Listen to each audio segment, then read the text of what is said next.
Good evening, and thank you for attending the Southeast Delco School District School Board Directors Committee of the Whole from Thursday, May 16th, 2024.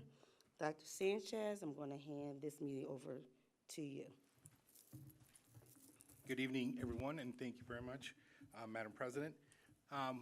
Today, we are going to have a pretty full agenda, so I'm going to invite our first speaker.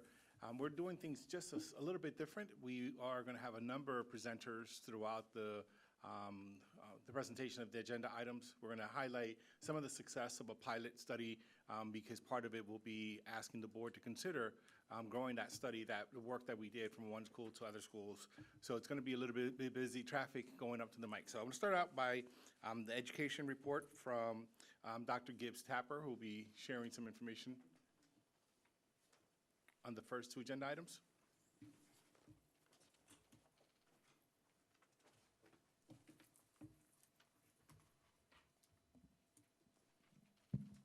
Good evening, everyone.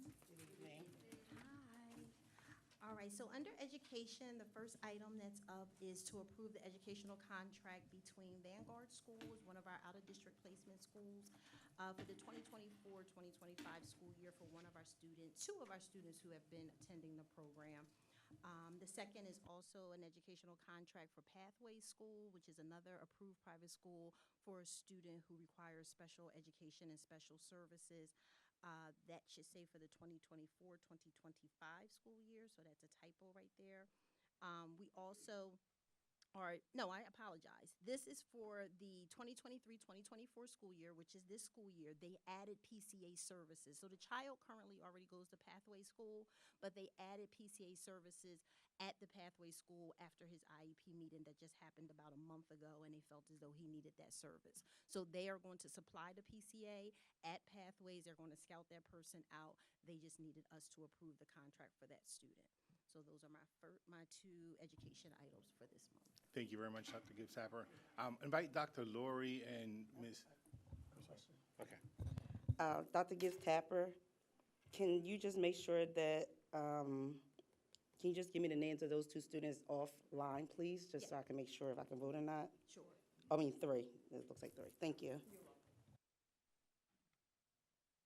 So Dr. Laurie and Ms. Mara Hope are going to join because the assistant principal from Delcroft is going to be assisting with this first agenda item.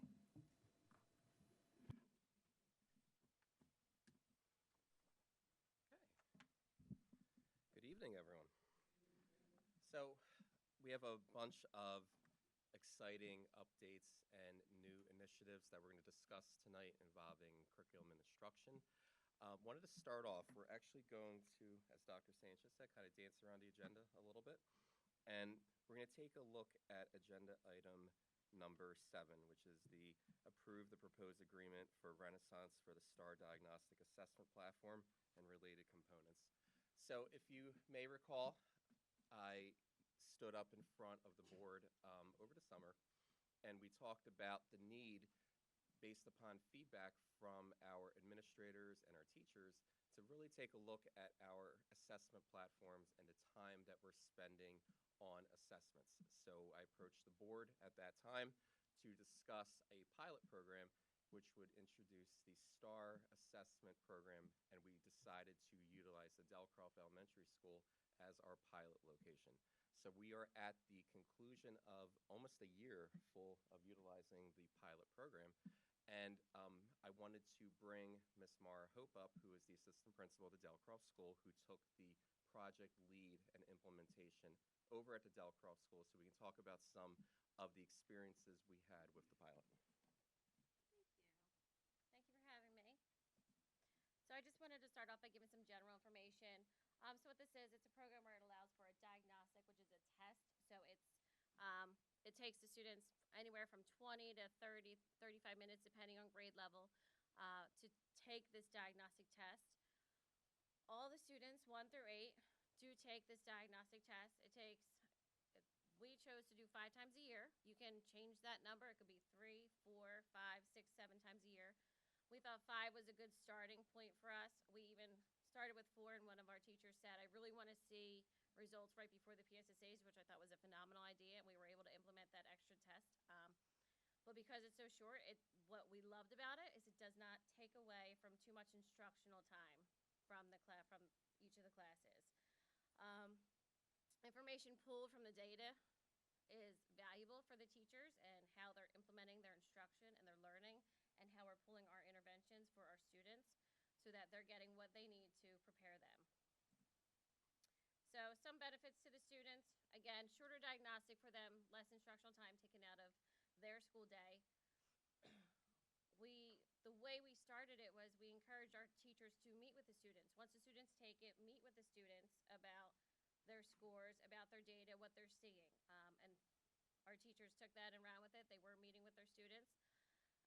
So this also allows for accountability on the students' end, working with the teachers one-on-one, having that small group saying, all right, what do we need to improve on? How can we do this better? Students were invested in their scores.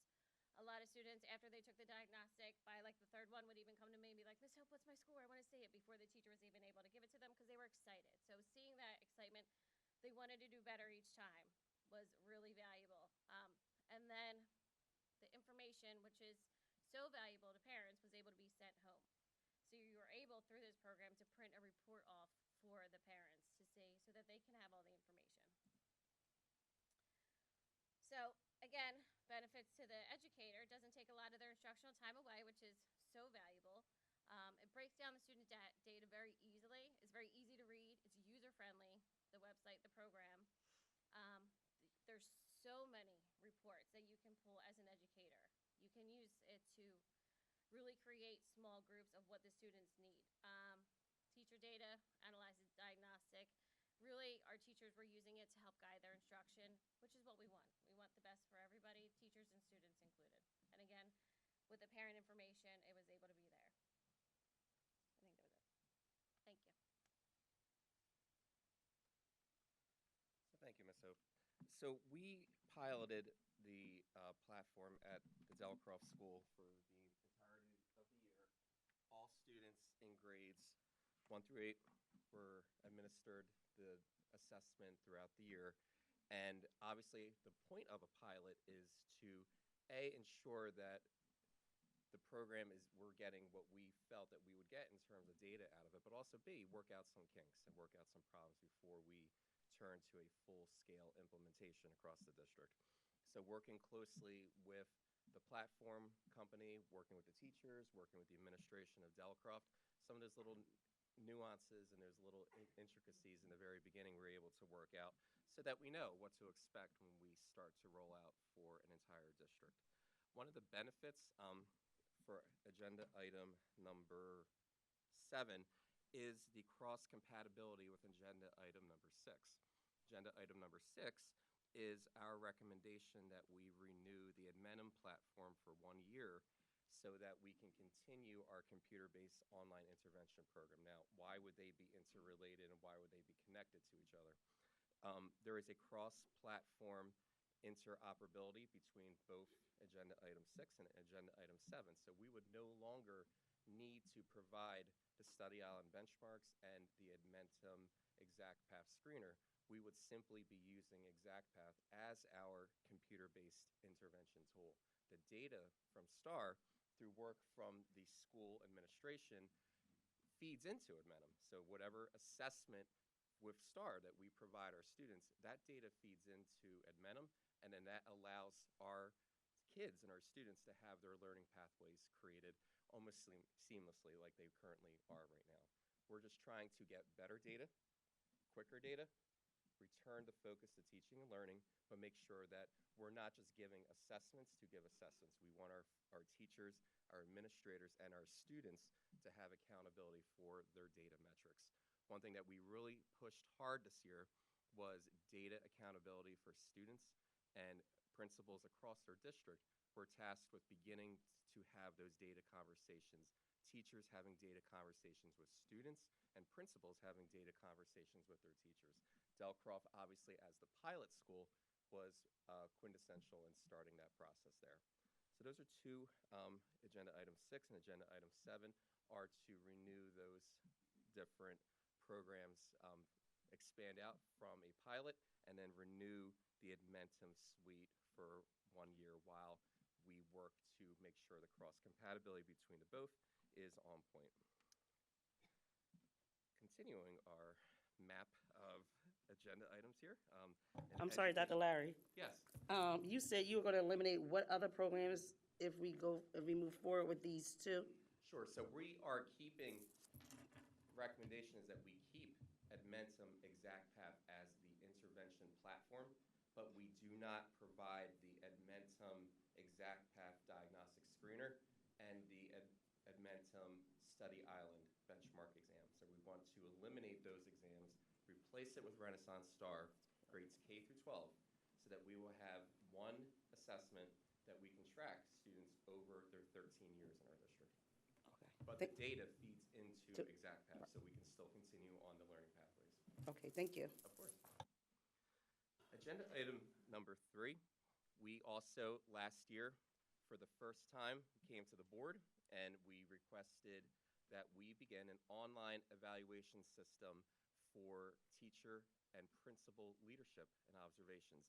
That was through EduLink for our PA ETEP system. That contract and that agreement is due to expire. We are not only recommending that we extend it for a year to continue the online suite of online evaluations, so we're not doing paper and pencil evaluations anymore on our teachers and our principals, but also include our support staff as well. So we have one platform, again, that we are working towards having for all teacher, principal, and support staff evaluations in the district. Question. Yes. I know I asked this question before about seeing if our,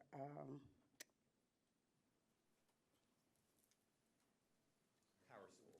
Power School has now acquired the assessment piece to it. I know someone's supposed to look into it. I don't know if that happened or not. Last summer, we did take a look at They didn't, right, the Power School suite. We looked at other platforms that Pennsylvania rating tools could be utilized with it. I couldn't, the Power School suite, basically PA ETEP, not that we're trying to say one company, it's the only company that can do something like that. PA ETEP is by far the overarching choice of hundreds of school districts across Pennsylvania that use the similar suite for principal, teacher, and support staff. While we did engage with them for a demo, and we did. no, they just added it to their, yeah. I'm just putting it out there, just so, because I don't know if they're about to buy this company up and you know how Power School does. So okay, I'm not Power aware- School, I'm just saying, they just added it to their Okay. catalog. I'm okay with this, but I just want you to just be aware of that Got it. as well. They've They've been adding a lot in the past couple of months to their systems, so me personally, I'm okay with this one, but I just wanted to make you aware of, I don't know if they plan on buying this system before like next a year. bank merger. We'll just- Yeah, like another merger they're gonna do with them, so they are definitely PAETEP.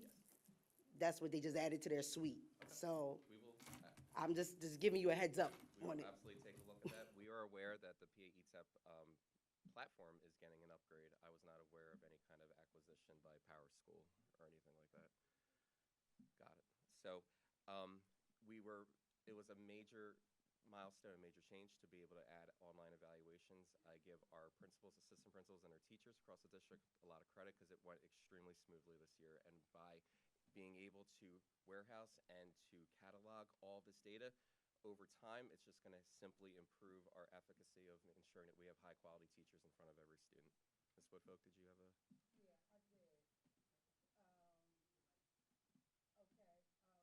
Us are not educators here, so I just have to ask you to break a couple of things down for me. Okay, so for number 3, you said the proposed new agreement with the EDU link, EduLink, yes. okay, for the PAETEP? Yes, PA ETEP. Okay, so can you explain that to me? Yeah. So EduLink is the overarching company, and PA ETEP is the suite that we are Wait a minute, using. EDU is a what? EduLink is the company, Okay, and PA ETEP is the suite for teacher, principal, school leader, and paraprofessional Oh, staff teachers. evaluations. Okay, principal. And students, right? Not the students. This is not a student-facing suite. Okay. This is more when your principal comes in to do a formal observation on the teacher, they would use this program. Okay, can you explain number 6 for me, please? Edmentum Thank you. is, we currently use Edmentum for a variety of different components. It includes courseware, which is a suite for our high school and our credit recovery program.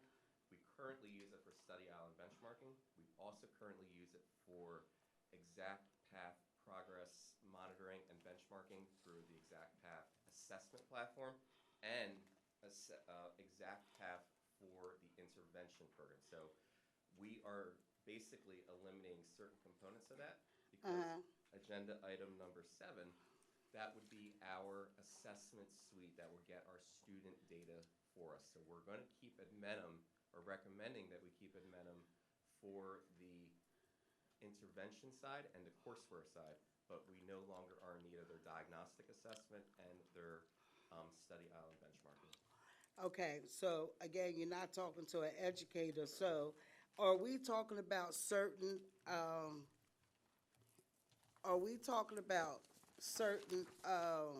subjects here? Reading and math. Reading and math? Reading and math. Okay. Great question.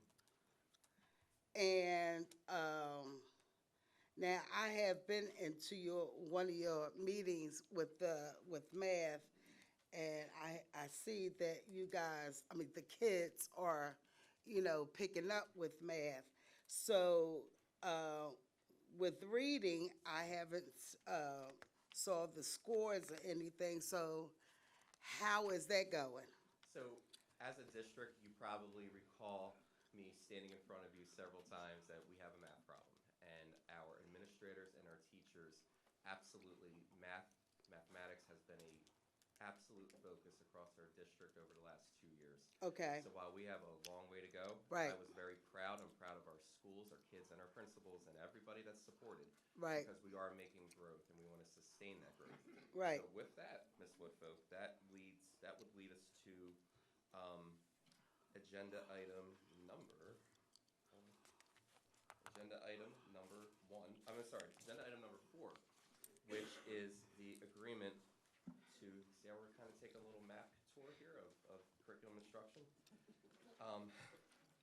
Agenda item number 4 is the DCIU contract that this board approved several Right. years ago to continue with the math framework support, adoption, and curricular framework writing. So we are not changing the terms of anything else in the structure of the agreement. We are merely adding an additional year with the cost not to exceed to remain the same so that our teachers can continue with the professional development, collaboration with DCIU and Right. us. Okay, because like I said, I have been in your meeting with when you had meetings with the principals and whatnot, but I could see the growth in the math, but how is the reading doing? So Go ahead. reading, in some areas, we have single-digit proficiency in math, and we could have upwards of 30 to 40% proficient or advanced in reading. It is a stark difference. And while it's a Southeast Delco problem in terms of our math and how we are doing in math, it's also a Commonwealth problem. It's a national problem. Right, Math did not translate well during the pandemic, and we're seeing that. So Right. it's not that reading, Ms. Woodfolk, we are not where we need to be in reading either. But I can cite schools like Harris and Darby Township that had double-digit growth in both math and in literacy as well. Okay. So we adopted, with Dr. Reddick Smack and our office adopted a K-8 literacy platform. You might remember me coming in front of you to sunset one of our K-2 Right. series, and we brought in a literacy program that connects from kindergarten all the way through 8th grade. But after Dr. Reddick Smack and us heard some of the feedback from teachers, phonemic awareness was a major concern. So we also laid into a phonemic awareness program for literacy in K-2, and that's Saxon Phonics. That was adopted last year. Okay, So we are focusing on it. Math is just an area that we know we have to put a ton of time and effort in right now. okay. I just want to say good job to you. Thank you. You're doing a very, very good job. And like I said, I know the growth with the math. I wasn't sure with the reading, but thank you. And I appreciate that, and we do have a great team of people. I couldn't do the work in the department without my trusty colleague, Dr. Rose Smith. Absolutely. And then also, it takes principals and assistant principals to be vulnerable and to take a risk. To launch a pilot in a school is no joke, and I give Mr. McDougall and Ms. Hope a ton of credit for saying, you know what, let's try something new and see if it can work. And it takes a lot of guts to be able to change something that drastically. So are we just talking about one school, or we talk about all schools? Last year, one school. This year, the entire district, K through 12. Wait a minute, when you said last year, one school? One school piloted the program. Right, Now that we were okay. Successful. Okay. Just like the cafeteria pilot. We wanted to make sure that we were successful and then we can scale it. full Okay, scale. okay. And then on our roadmap and journey, we go from math to science. And that is agenda item Oh, math to number. Dr. Lowry, one other question. Oh, sorry. Good evening, Dr. Lowry. Driving too quick down the road here. I was at Duckcroft on last Friday. I spent the day, almost a day there. I congratulate you on the test scores, but I also got to spend some time with the sixth graders, and they gave me a list that they actually want the courses harder, that they actually feel they're slowing down. And one of the things, I hear a lot of times, that principals, assistant principals, the way I'm looking at things now, and if you want to work with the teachers, I'd say you should create a teacher advisory committee to give input to assistant principals and principals, so you have an idea of what's going on in the classroom. Because I got more out of that day in Duckcroft than I can guarantee that your principals and assistant principals did. Thank you. And that's great feedback. One of the great things about Delcroft sixth grade is there is a ton, and I think the Delcroft teams knows where I'm going with this, there's a ton of opportunity for enrichment activities and whatnot. It's some of our smallest class sizes in the entire district, upwards of about 15 or so. 57 in each class, so 15, 16, 17 in each of the three classrooms. So if our students are articulating to their teacher that pacing can be increased, that's feedback that we can absolutely take back to our teachers for their PLC meetings to let them know that that was stated. For teacher feedback, one of the beauties of how we ensured that we structured these agreements was that we didn't want to create a math framework in isolation. So for the last 2 years, we have had monthly meetings with every teacher in our district. So every sixth grade teacher has participated in monthly meetings to create these frameworks and to offer suggestions and modifications when recommended. So we have, and DCIU has worked together and took a ton of feedback from our teachers to say, hey, this might fit better here, this might not work here. It's not always, not every single thing. We're like, okay, we're just gonna blow the framework up. We have to make sure that we have Pennsylvania standards in line. But I heard that feedback, and just be aware, both of these agreements value the work of teachers and principals and make sure that there are stakeholders at the table. I have a question just about the cost. Because the supporting document we received says it's extended, the agenda says it's modified, but there's no cost here. So is that total cost since we started this, or is that just for the new coming year? Total cost. So can you tell us what the additional cost is for the extension? There's no additional cost. It's billed per service. So upon completion of a content unit, there's a fee for that. If DCIU supports with an hour PLC meeting, there's a fee for that. If we don't have the meetings, we don't get charged. Okay, so you haven't reached this total cost yet. Okay, great. Thank you so much. Yeah, no problem. So going down the highway to science, science is structured, and that is agenda item number 5. Agenda item number 5 mirrors very closely to a lot of the successes that we had with our math framework. The STEELS implementation, as I mentioned, is coming down the pike. I mentioned this a couple times at academic updates. We want to make sure that we are beginning our science framework modification and modernization as soon as possible. We have seen a ton of positivity from the way we outline math. We're going to replicate that for the STEEL standards. Keep in mind, this is a little bit different because the entire standards across the state of Pennsylvania are changing for science. So we are not ready for that, but we will be one of the first to be ready with this framework proposal that we have here. We want to make sure that every child from grades K all the way through high school biology is ready for the new standards implementation. So that would be that agreement. That's a 2-year not to exceed agreement with DCIU to do pretty much the same work that we did with math. I think I'm almost done our road trip. Agenda item number 9 is an updated field trip listing with 2 modifications. One is a low incidence walking trip, and the other is a request from Academy Park High School for a banquet at the Oaks. And agenda item number 8 is merely an extension to ensure that we can purchase consumable materials for our 8th grade algebra classes across the district and the online access to go along with it. I think I hit everything. Any questions? All right, thank With you very me, no, I just want to say good job. Thank you. Thank you, Board. yep. We appreciate you. Thank you.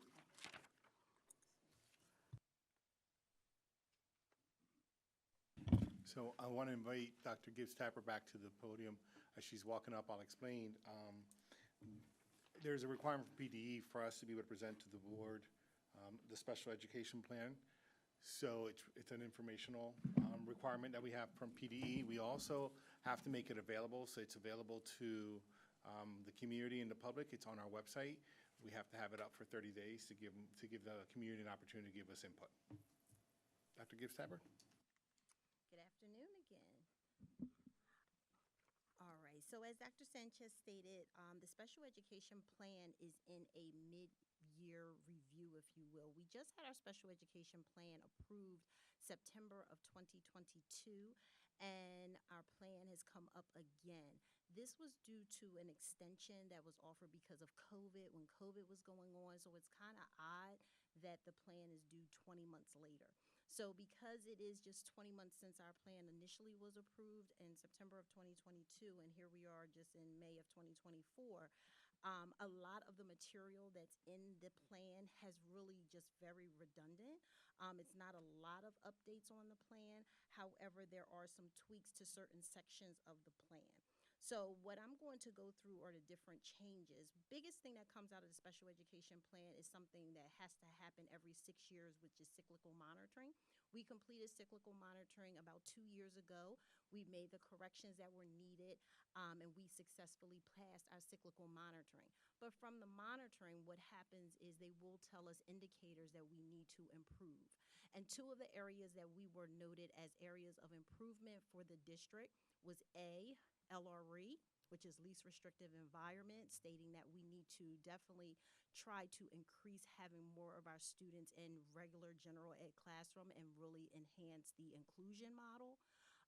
2 is transition planning. Transition planning was definitely an area that they wanted to see more professional development made for our teachers and just overall professional development to our teachers in the areas of special education coming back from COVID. The third area that they wanted us to actually enhance was looking at overall our timely evaluations for psychoeducational evaluations. Again, COVID really did cause a backlog in some of the testing requirements. Testing was done teletherapy. It was kind of halted. So when we came back 18 months later, there was a high increased influx of students that required testing, and we still had the same number of staff members. So again, there were a few reports that were out of compliance, and they did state that we had to go into a very low level of correction in regards to getting that taken care of. We actually did pass that. That is no longer one of our indicators as far as timely evaluations. That was closed about a year ago. And we no longer have to report quarterly our evaluations that are done and what timeline we were actually told that that was in compliance. So that compliance issue was taken care of. And like I said, the professional development, we're really excited that this year we were able to implement 2 days of full special education PD days, which was in October and February. We had a full day schedule of special education. It was all special education on 2 full days. In October, we had grades kindergarten to 5, and then in February, we had grades 6 through 12. So we had 2 speakers come from the Delaware County Intermediate Unit that did a workshop on writing IEPs and measurable goals, and another presenter that talked about special education just 101, and it was for regular education teachers as well as special education teachers. It was really focused on inclusion and saying that they're all our children. It's no ideal of these are special education children, these are regular education children, but they're all our children, and we all have a responsibility in them making progress. We also had our Special Education Council come and speak to both sessions, speak to all the teachers in the district about the litigation piece of special education and what their requirement is, and teachers writing these legally defensible documents. We also had someone come in to do a professional development looking at children's mental health. As you know, mental health services have become very scarce since COVID, and with the limitation of our families able to seek mental health services, we're very fortunate here in the district to have child guidance resource centers in Academy Park and being able to provide those outpatient services. But our base service unit that are in this area are really flooded and inundated with mental health services. So a lot of times when we have children that are in need of mental health services, there's a huge concern in regards to, I can't get an appointment. So again, we rely on our SAP team members. We work with our SAP team assessors trying to get these families resources. And when we start looking at reasons why our children are not able to achieve, they have many, many issues that have to be addressed by a mental health professional. And unfortunately, the wait list is quite extensive. So we definitely are, wanted to share that information with our teachers at the end service about, listen, these are just the logistics that are struggling, that our families are struggling with, and trying to have them work from more of a trauma-informed practice and just being aware. We also had someone come in from Patan on those 2 days. She was able to present on what is ESY, Extended School Year, and we wanted the teachers to all be aware of what the criteria is for children to be eligible for ESY. So they were educated on regression and recoupment and the qualifiers for kids to go into ESY. So we definitely took the information that was given to us through Cyclical Monitor and tried to implement it this year with the professional development, making sure that our transition coordinator at the high school was able to go to transition networking working sessions at the IU and really be involved with those 2 major things. So as of right now, looking at our special education plan and overview, when we reported our child count as of December 1st, we had 943 children who were receiving special education services in the district. That rate is 23.5% of the students who attend Southeast Delco are receiving special education services. As I talked about our improvement areas in the special education plan, it is a goal in the plan in regards to transition planning. And also, we did have to note that 58.5% of the children that receive special ed services are educated in regular education classes, which is a great positive. However, only 24% are in regular education classes less than 40% of the day, which is a negative, which means they want us to increase our children's ability to be inside of regular education classes more. We also have looked at just overall our LRE, like I said, our least restrictive environment. And again, it is significantly higher in comparison to the state guidelines. What that means is that if we have a child who has special needs, we need to be making sure that we have all the supplementary services and supports in place so that those children can be educated in their least restrictive environment, which is their classroom with non-disabled peers. At times, the assumption is that, if a child has a disability, they need to be educated with disabled children, and that is not the platform, the philosophical stance that special education is taking. Special education is definitely emphasizing that children should be mainstream, they should be in their neighborhood schools, and they should be included with their non-disabled peers as much as possible. So that is an area that we do have to increase, And at times when we're asking for extra special education staff, that is one of the reasons why we're asking, because again, we would like these children to be in the regular classes and have the special education teachers that are able to co-teach, that are able to align and work with the regular ed teachers and be able to have that opportunity to be educated in their district classrooms and district schools. Another area that was discussed in the special education plan is our out-of-district placements. So when you see me come to the microphone or you see on education, I say, please approve the contract for CADES or ELWIN. Those decisions have to be an IEP team decision, and that's a very, very delicate decision. We have to make sure that we've exhausted all of our resources in the district and that we've really looked at LRA, because when we say we need to send a child to an out-of-district placement, we're saying we no longer can help them here in Southeast Delco, and that their needs are greater than what we can actually provide them here. And looking at our LRE number right now, out-of-district setting is slightly higher than the state's number. The state is recommending and state that pretty much districts are at 4.4% of their population going to out-of-district placements, and our number is 5.3. It's not grossly over, but it is slightly over the state's recommendation of how many students go out of district. Again, it varies. We are a very transient district. We have a lot of students that are coming in that are transferring from various areas. We're located to a very metropolitan area, so therefore a lot of some of those students, again, are here. So our number is not grossly, but it is something that I monitor very closely. Right now, we have about 76 students that are in out-of-district placement. Again, I say today because it could be an IEP meeting tomorrow that happens and we say we've exhausted our resources. The child, in order for them to make meaningful progress, is more than what we can offer here. So again, though the area that is also discussed in the special education plan is saying what type of supplemental aids and services are you offering? What are you doing to make sure that these children are educated here in district? And that's where we elaborate on the resources we have here, our social workers, our behavioral specialists, communication devices that we ask to be authorized, professional development, again, any of the modifications and specially designed instruction that we ask for, shorter assignments, a PCA, a registered behavioral therapist.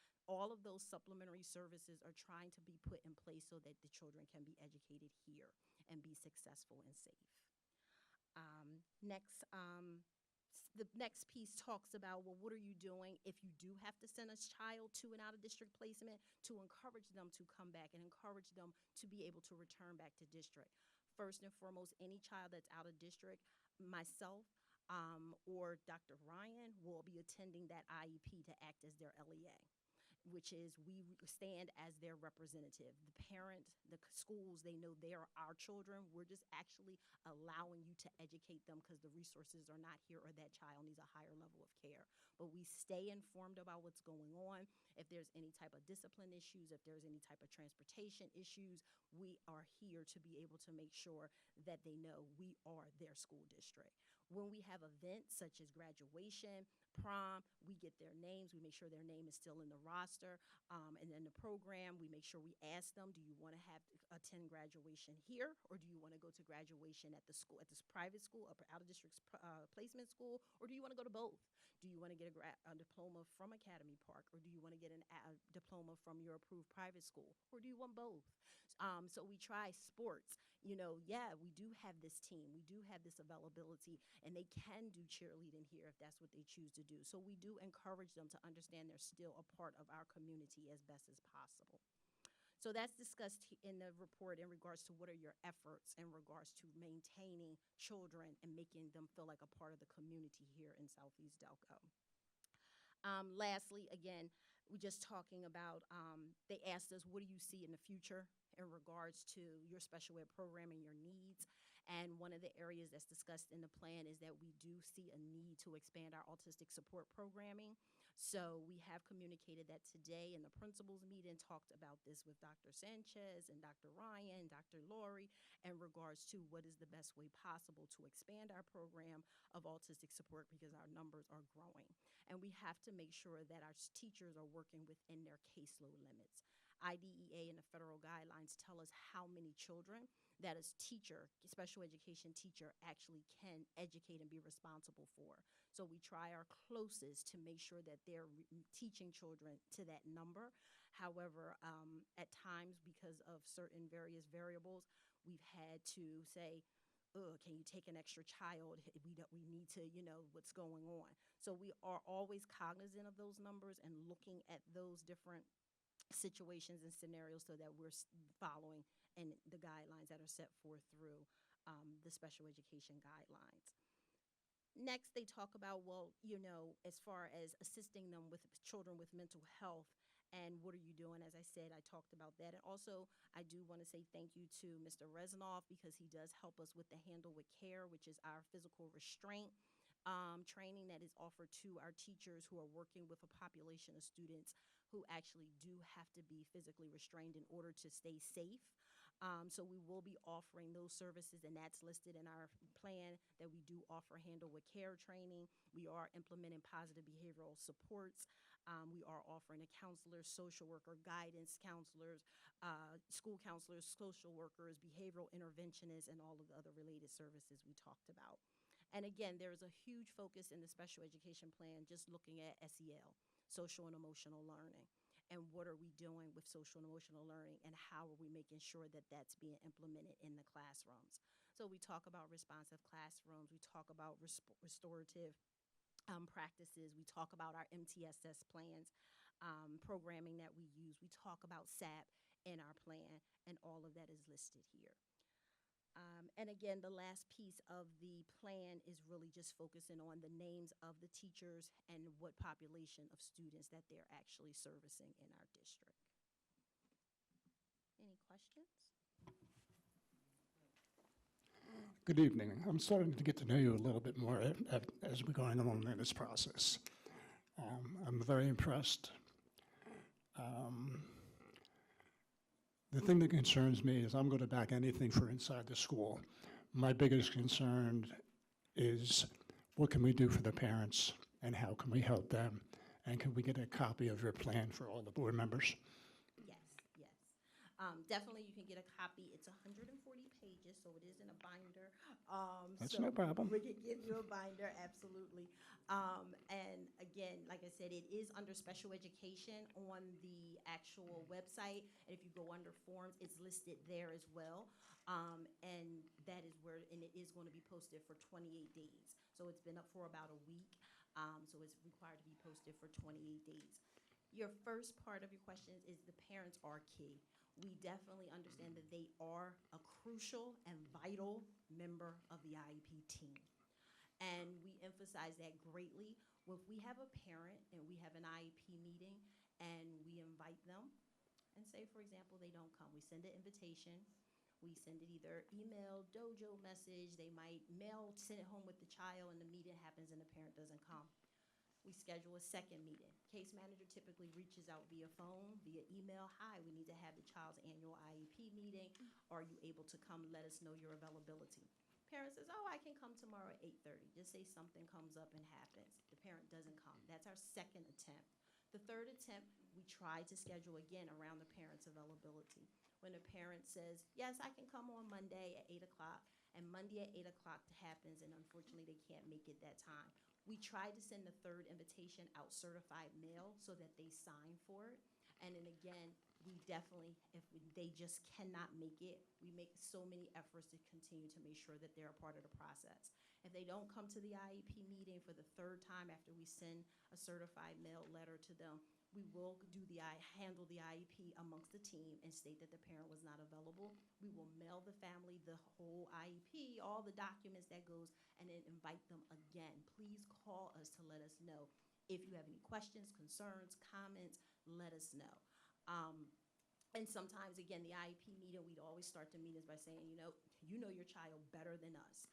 And we try to give them the floor because we know it can be very intimidating going into this room with all these educators, these documents. And unfortunately, a lot of times, the special education document from the evaluation report to sometimes the goals, it's not a strength-based document. So we try to be very sensitive and gentle that we are giving this information to the families and that it is pointing out some of their child's weaknesses.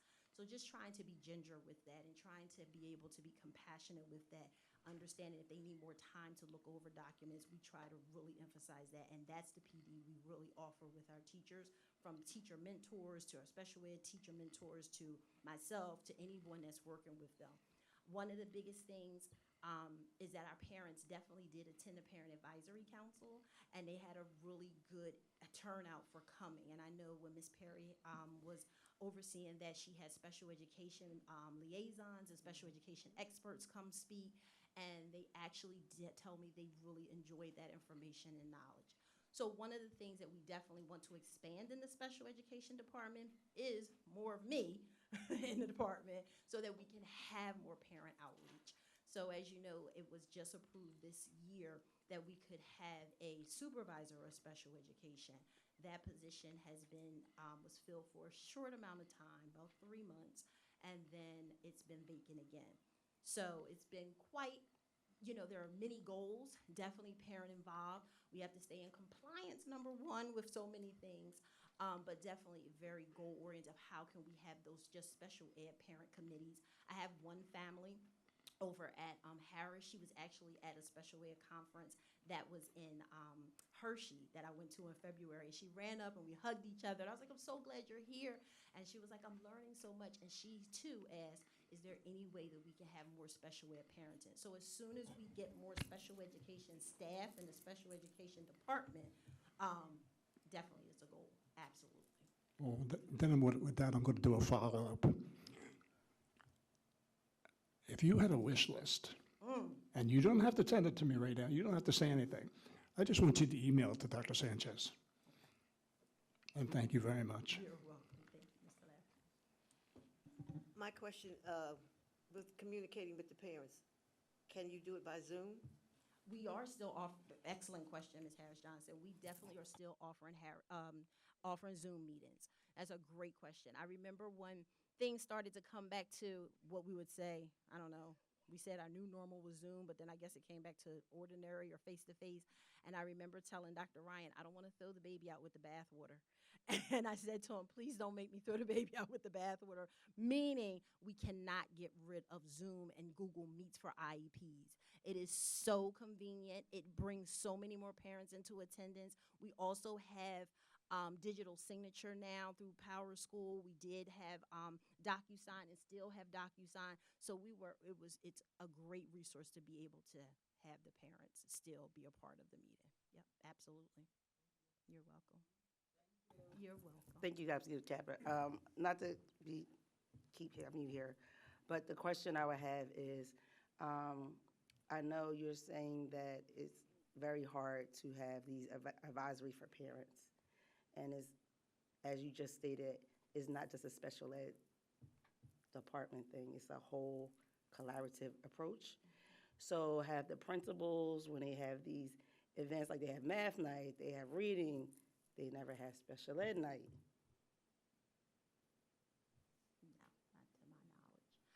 No, not to my knowledge. So I'm just saying this, I'm just throwing something out there. Definitely something to think about. Thank you. Thank you. Thank you. Thank you very much, Dr. Gibbs Tabbert. So we are going to move along now to the Finance Department. Mr. Butler is going to take the lead here. Good evening, everyone. Good evening. Good evening. I have two agenda items and one non-voting agenda item. The first is the approval of the attendance of Board of School Directors and one administrator to attend the National School Board Association, the CUBE Conference, which is October 28th through October 30th, 24. Will be held in Las Vegas, Nevada, at a cost not to exceed $2,500 per person. The next item is the approval of a contract, a HR contract, to perform and conduct a salary study for the Act 93 and cabinet groups. That will for the fiscal year 24-25. at a cost not to exceed, or I should say at a cost of $15,850. Are there any questions on those two items? I have a question.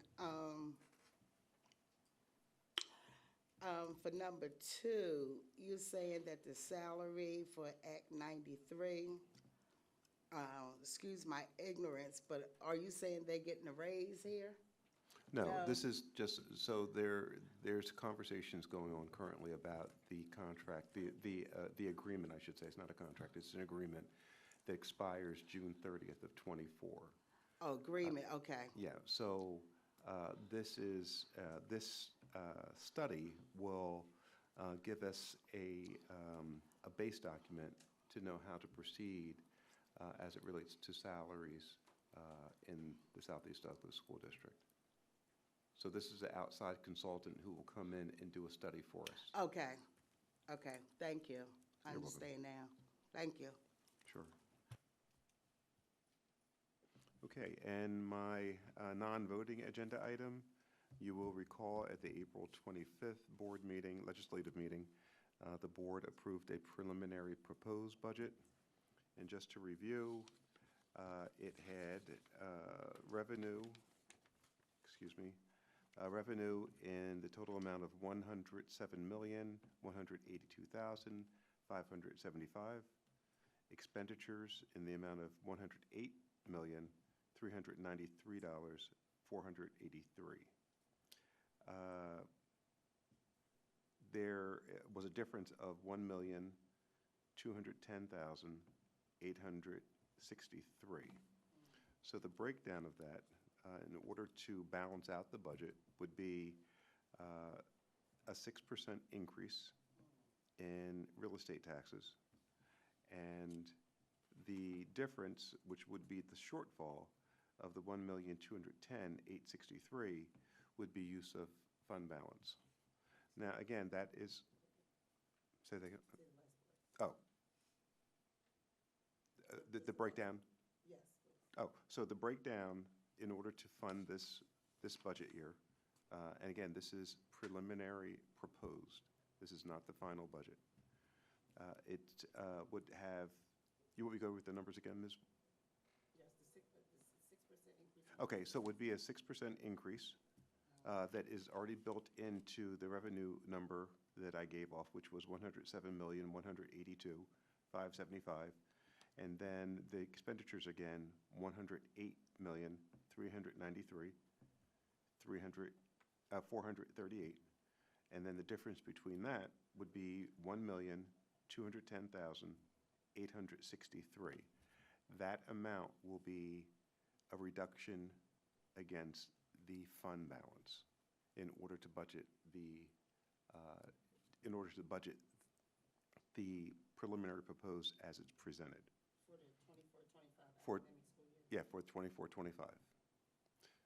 what would that leave our fund balance? So right now, I'm probably estimating the fund balance to be around 5.8 conservatively. And then we would use $1,210,863. Now, these numbers are conservative. So there is a document that has been presented by PDE, the governor's budget, that is not approved yet. So the numbers in that document as it relates to Southeast Delco are very different, meaning that they are much higher than what I have in this proposal because the governor's budget has not been approved.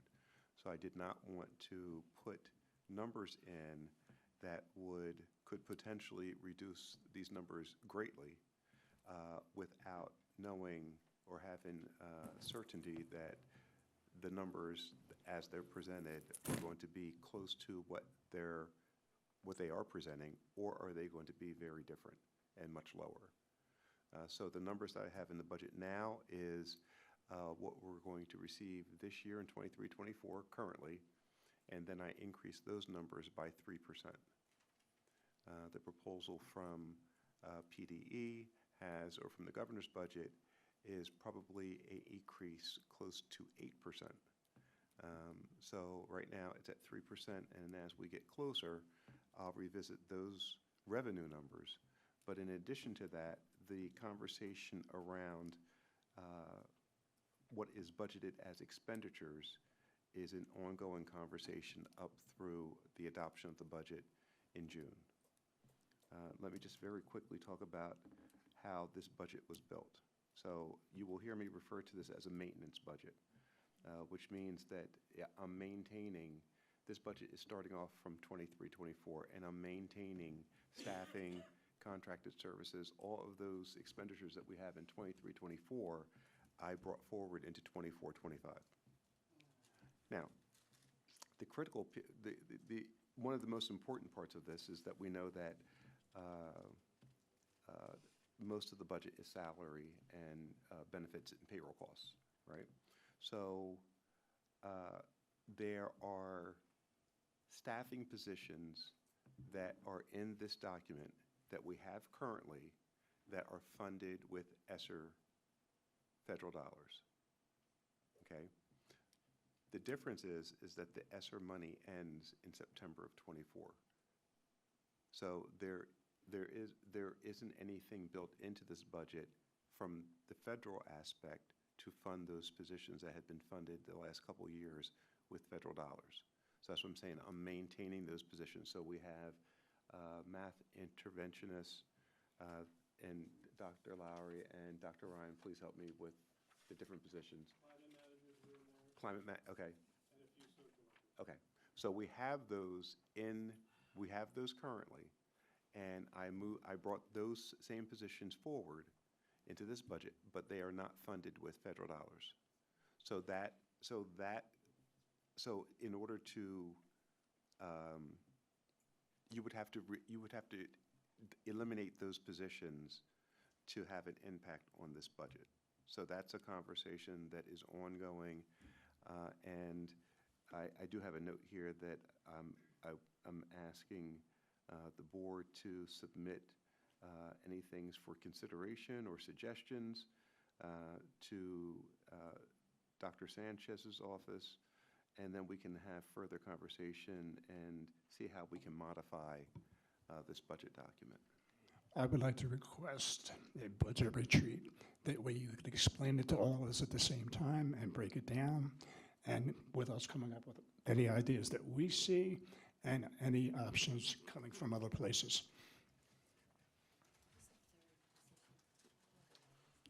It was math interventionists, social workers, climate managers. Yeah.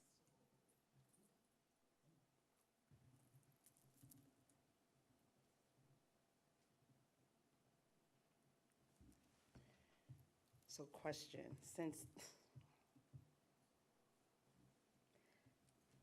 the ESSER funds from the federal dollars for those, some of those positions, for the 24-25 school year, if they're still here with us, right? Because we don't want them to think that we're getting rid of them. So they're still here for the 24-25 academic year, right? That is budgeted into the 24-25 budget, correct? And then where would those funds are already calculated in there, that's how we end up going into the fund balance. And the 6% tax increase. Oh, and the 6% tax. Yeah, it's a combination. So I could have, so keep in mind that the 6%, so the state says that we can increase taxes 8.1%. Now, historically, we have not had tax increases, well, in most recent history, we have not had tax increases. We've tried to maintain reasonable and responsible tax increases, taking everyone who lives in the communities into consideration. But there has to be a tax increase. For me, I like to stay away from going the index. So we have not increased taxes based on the calculated index. And we've been able to fare very well and continue to do things strategically to increase the rigor and the instructional programs for our students and families. So again, that's why I said that there's going to be ongoing conversations about, I don't want to say necessarily about those positions, because I believe that those positions are needed, and that, for me, they're not up for discussion to reduce staffing in those areas. And as we still continue to have conversations about class size and how we're moving students around in buildings, and can we condense some classes, then we'll take that in consideration. It may be a couple positions that we may be able to reduce, and it would not be furloughing people, but we would do it by attrition.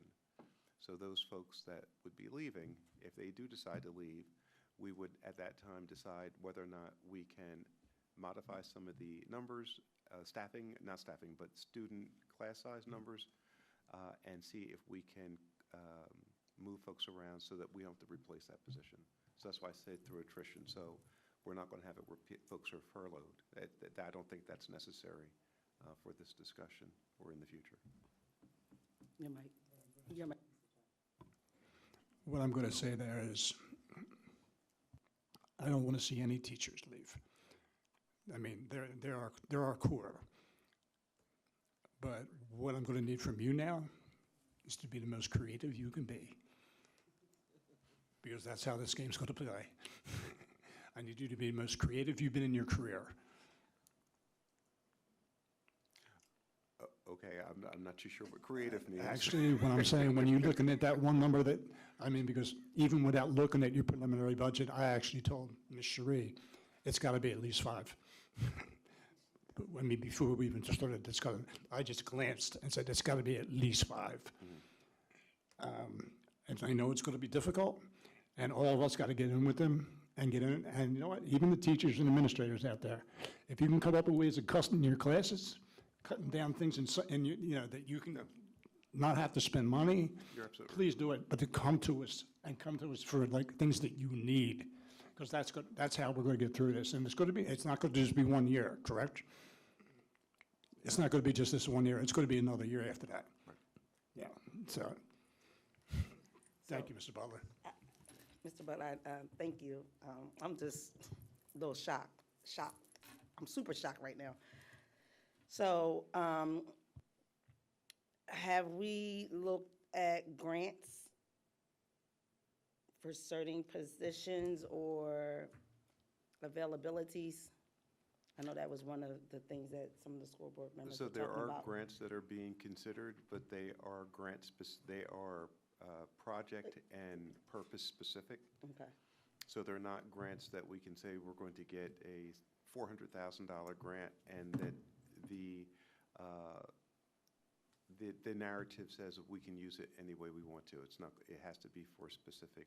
So if we get a grant and it's for social workers, then it's for social workers. And then Right, so that's what I'm Right, asking. So, correct. if we can, I guess, Dr. Sanchez? Oh, and then I did just mention about, when I talked about the maintenance budget, that, and I just mentioned that it was ESSER funding, but our 21st century dollars go away as well.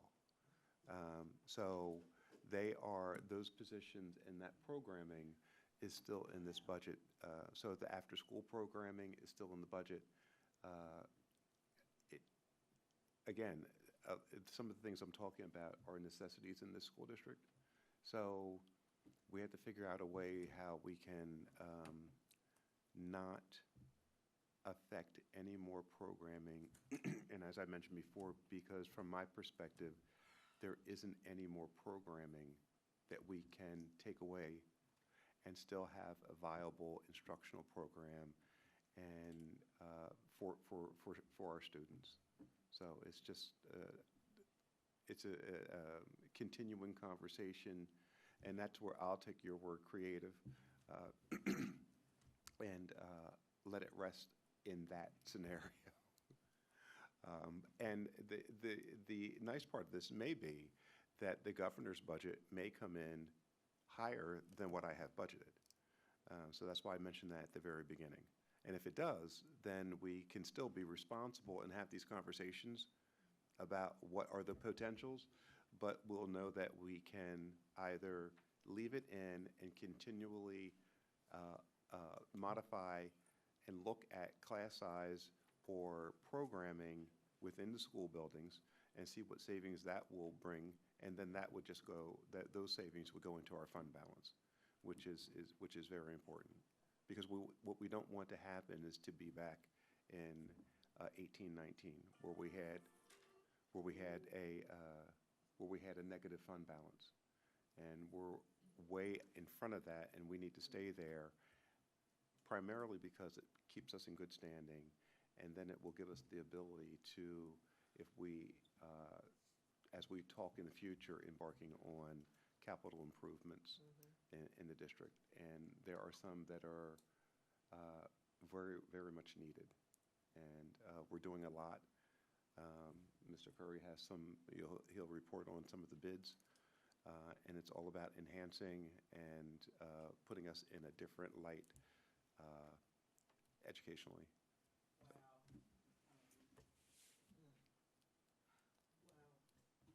I do agree with Mr. Lafferty. We need to have a board retreat about the budget. ASA, I'm sorry, It has to be a public meeting. it has to be a public meeting? Okay, but still, It can be a special board meeting, yeah, but it has to be done in the summer. yeah, as soon as possible. So, Ms. Woodfolk and Mr. Lafferty, I still have the responses from the board retreat, if people are still available those days, so we can have a special meeting and then still have a retreat. So if you would like, we can still use those dates.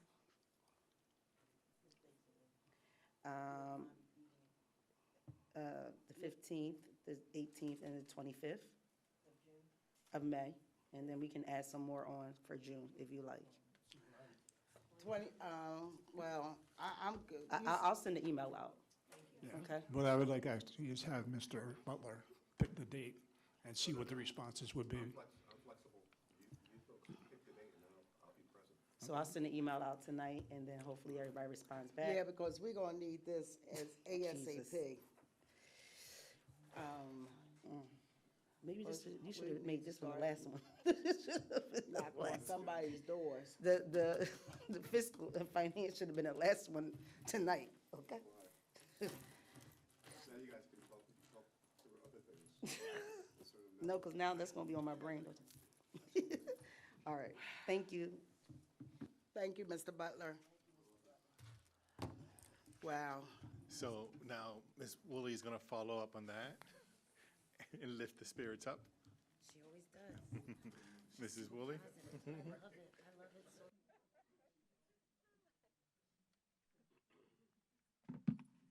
Hello, board, and hello, audience. Oh,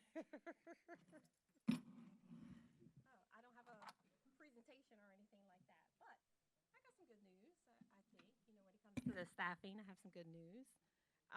So we have a person retiring, and she's been with the district for 6 years, but she's actually retiring, you know, of age, and so that's good news for her. We have one resignation of a classified employee. They decided to not be in the industry of education, but in the industry of going into the private industry. And we're looking to replace that position. We have 4 professional resignations. Now, those resignations are because they're moving out of the district, not because they're leaving us. But with those 4 resignations, we have some good news. We hired an assistant principal for the Academy Park High School. That's right. She's very eager to start. So hopefully next week she'll get approved and we can get her onboarded very soon. Then one of our hard to fill positions was the school psychologist. We found a person for that. Yay! Eager to start. They're starting for the next school year. We also, that is not listed on here, hired 2 additional people that you don't see, a speech language pathologist and a behavior interventionist. So, okay. I'm not sure yet. But that's not on here, that's not listed yet. All right, so in addition to that, we did find a school security officer. Yep, that will be starting. We found 5 classified employees, and out of that, we finally found a desktop support tech that was eager to start as well. So out of the 5 that we lost, we gained 10 new hires. So that's pretty good. Mhm.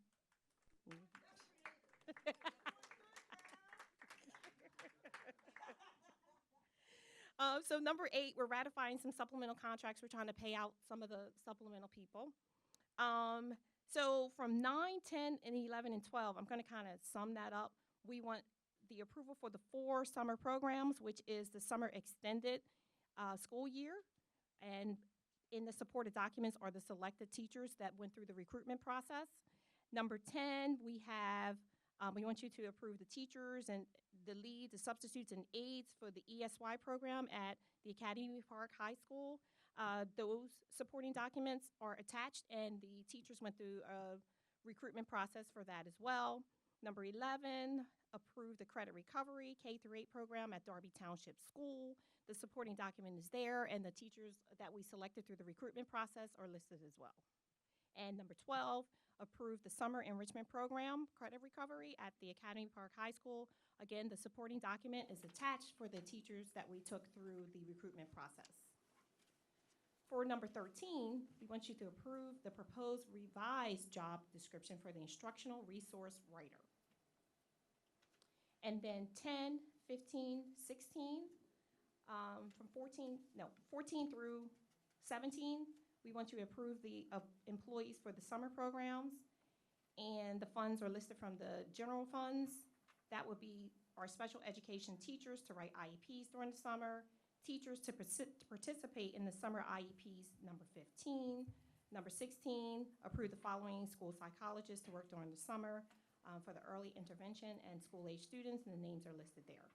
Same thing with number 17, approve the following speech pathologists to work during the summer as well for early intervention and school-age students. Their names are listed there.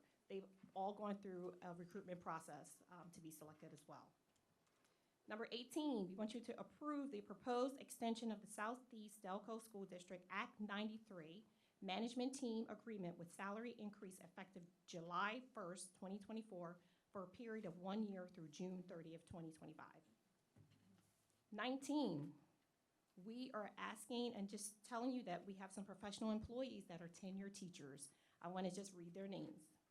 Erin Ohanan at the Harris School, Natalie Chang, Darby Township School, Dylan Davis, Delcroft School, Claudia Donahue, Kindergarten Center, Jessica Harkins, Darby Township School, Robert Hopkins, Harris School, Angela Sinai, Delcroft School, Michael Frashilla, Academy Park High School, Kayla Lulolo, Academy Park High School. So we want to say congratulations to those teachers that successfully completed 3 years and are now tenured teachers. All right. Very good. Okay. So we're asking to approve a new position title called the Athletic Director in accordance to Board Policy 301.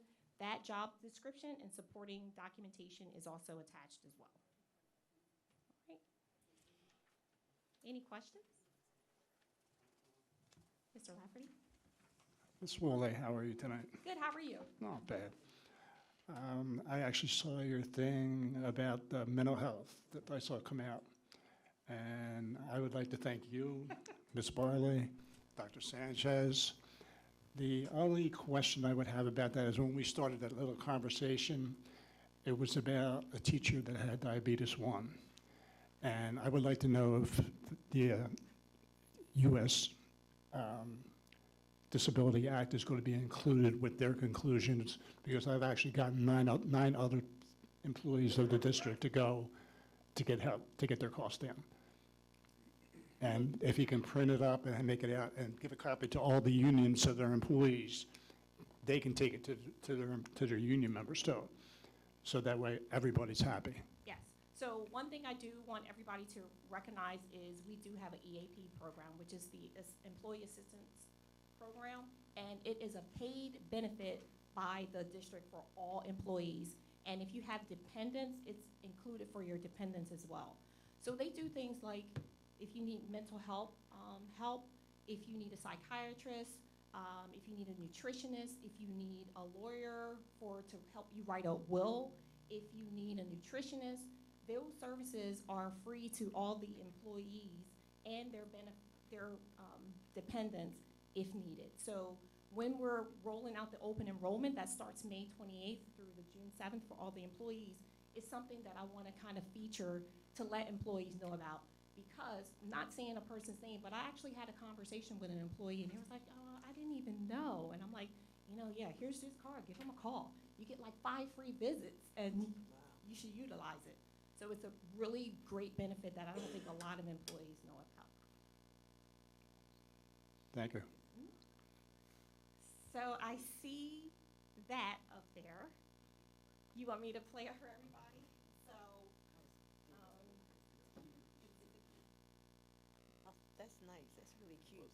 I like that. so I was trying to do something to grab the attention of the employees and just, I don't know, just talk about open enrollment and what's coming. Just communication to me is very important. Again, like the EAP, people don't know about it. If you don't tell anybody about it, they don't know about it. So I'm all about communication, and I figure a way to grab people's attention was this little video telling people about open enrollment. So this is going to be the new human resources site. cute. It's kind of like a little pilot right now, and it's, you go onto it and you hit. Hello Southeast Delco School District. Open enrollment begins on Tuesday, May 28th through Friday, June 7th. This is your opportunity to add, drop, and change coverage for the year 2024 to 2025 benefit year. All employees are required to go online and enroll in benefits, waive benefits, and select beneficiaries. More details next week. Have a great day. So that is a little kickoff to our open enrollments for benefits. We're going to ask everybody to go online to our online carrier navigator to select benefits. Because another feature that we have for working at the district is the district pays for life insurance for all of us, all full-time employees. And I don't know if a lot of people know that. So we're going, during the open enrollment time, we're going to let everybody know, go on, select your benefit, waive your benefit, select your beneficiaries, and that's a little kickoff. And in that, you probably didn't see, if you do go on it on your own time, there's another button to the right that has job opportunities. And when you click on there, of course, I'm always promoting our vacancies, so you can click on that, and it'll take you to our open vacancies. Ms. Willie, can I get her to do that for my firm? You actually can. AI is very important. That is I dare not attempt that. That's it? All right, thank you. Thank you. So now Dr. Ryan will be sharing an update related to policy items.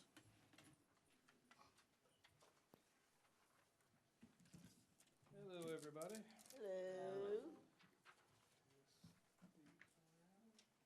You did get this last month, but I thought I'd make another copy. On the agenda itself, the first item that you'll have should be relatively easy. There is a second reading of the procurement cards policy. That's the district credit card. There was not a policy before that, so this was an addition after a recommendation in our ESSER monitoring. There were no questions last month, not anticipating any questions this month, so that should be relatively easy. The second one may not be relatively easy. So the last year or so, the board has debated policy 903, which is public comments at board meetings. We've talked about whether kids should be able to do it, whether employees should be able to do it, length of time, repeat comments. We've revised our own policy probably 2 or 3 times in the last, I'd say, 12 to 18 months. but PSBA has put forth their own recommendation for policy. That's what's in front of you. Again, you should have gotten it last month, and there are some decisions that need to be made by the board so that I can create a first draft, and then you can vote on a first reading next month, or, I'm sorry, next week. So I'm going to go through each section and hopefully get some kind of consensus or will of the board, and then I'll mock it up and send it out, and then you'll have it for vote next week. So if you take a look at what just went out, I'll try to take it section by section. The purpose really hasn't changed. Some of the wording is different, but it really is just why you have this policy in the first place. Under authority, you'll see some bold language, and there's some choices that need to be made. Right now, PSBA recommends that residents and taxpayers be able to speak at public meetings. They are leaving it up to school boards whether employees and students should be included in people who are able to talk at board meetings. We currently let employees and students talk at board meetings, so if the board is still okay with that, we'll check that off and we'll make it part of the draft.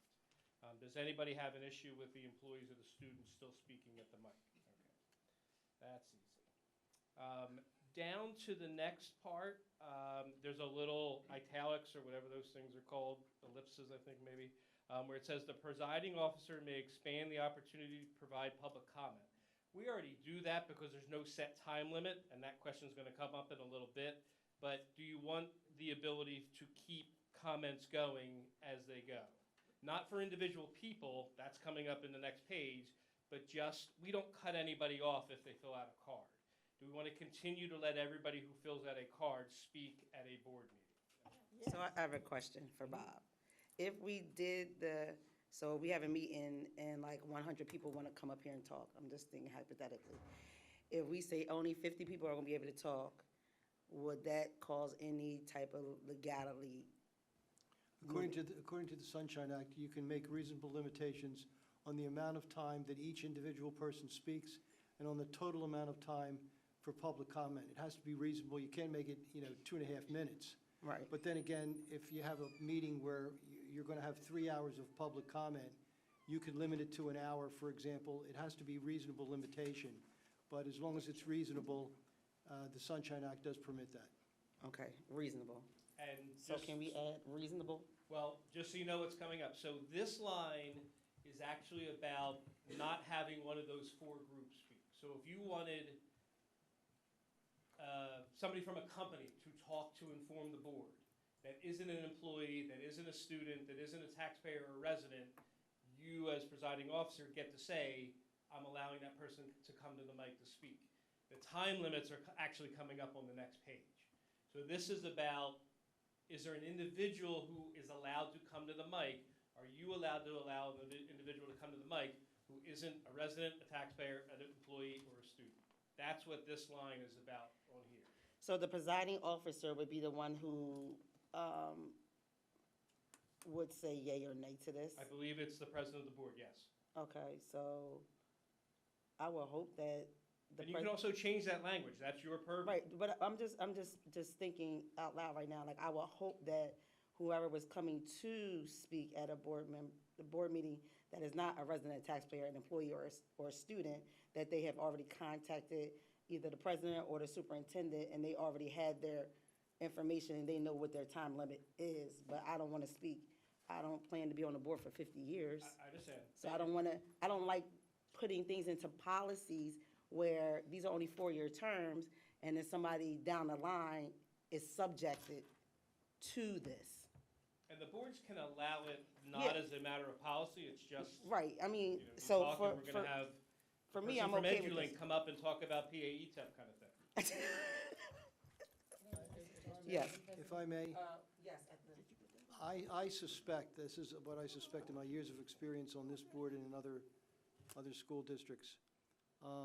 Even if you don't allow the presiding officer to do this, I can bet you that over the next year or 2 or 3, there's going to be a situation where where the board says, we need to hear what this person has to say. They're not a student, they're not an employee, they're not a resident, they're not a taxpayer, but we need to hear what this person has to say.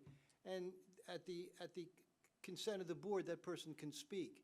So whether you have this in your policy or not, the board as a whole can always say, you know what, we got to hear what this person has to say. This is important. We want to hear about this.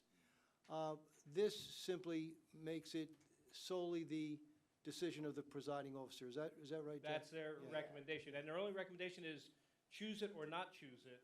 You can also amend that language to say, the board may expand the opportunity to provide public comment, or you can take it out. I would like the board. Okay, that's fine. All right, so that's that. The language right below that, I'm sorry, yep, good.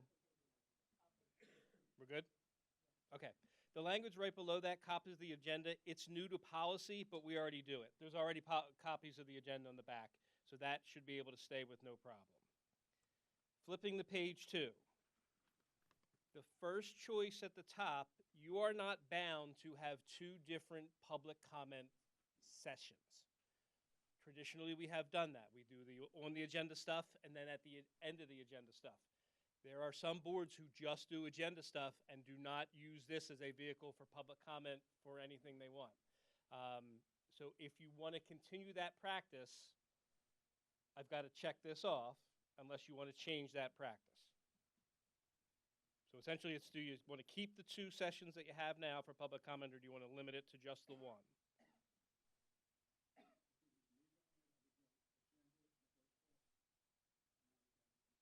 Which is what we've done. Yep. Okay, that's fine. All right. The next big chunk where it says an individual's public comment, that's never been in policy, but we do it anyway. If somebody comes up here and starts cursing or talking about kids or anything they're not supposed to be talking, we cut them off. This just gives you the policy language to do that. Going down under guidelines, you have 2. I'm sorry, you have a question?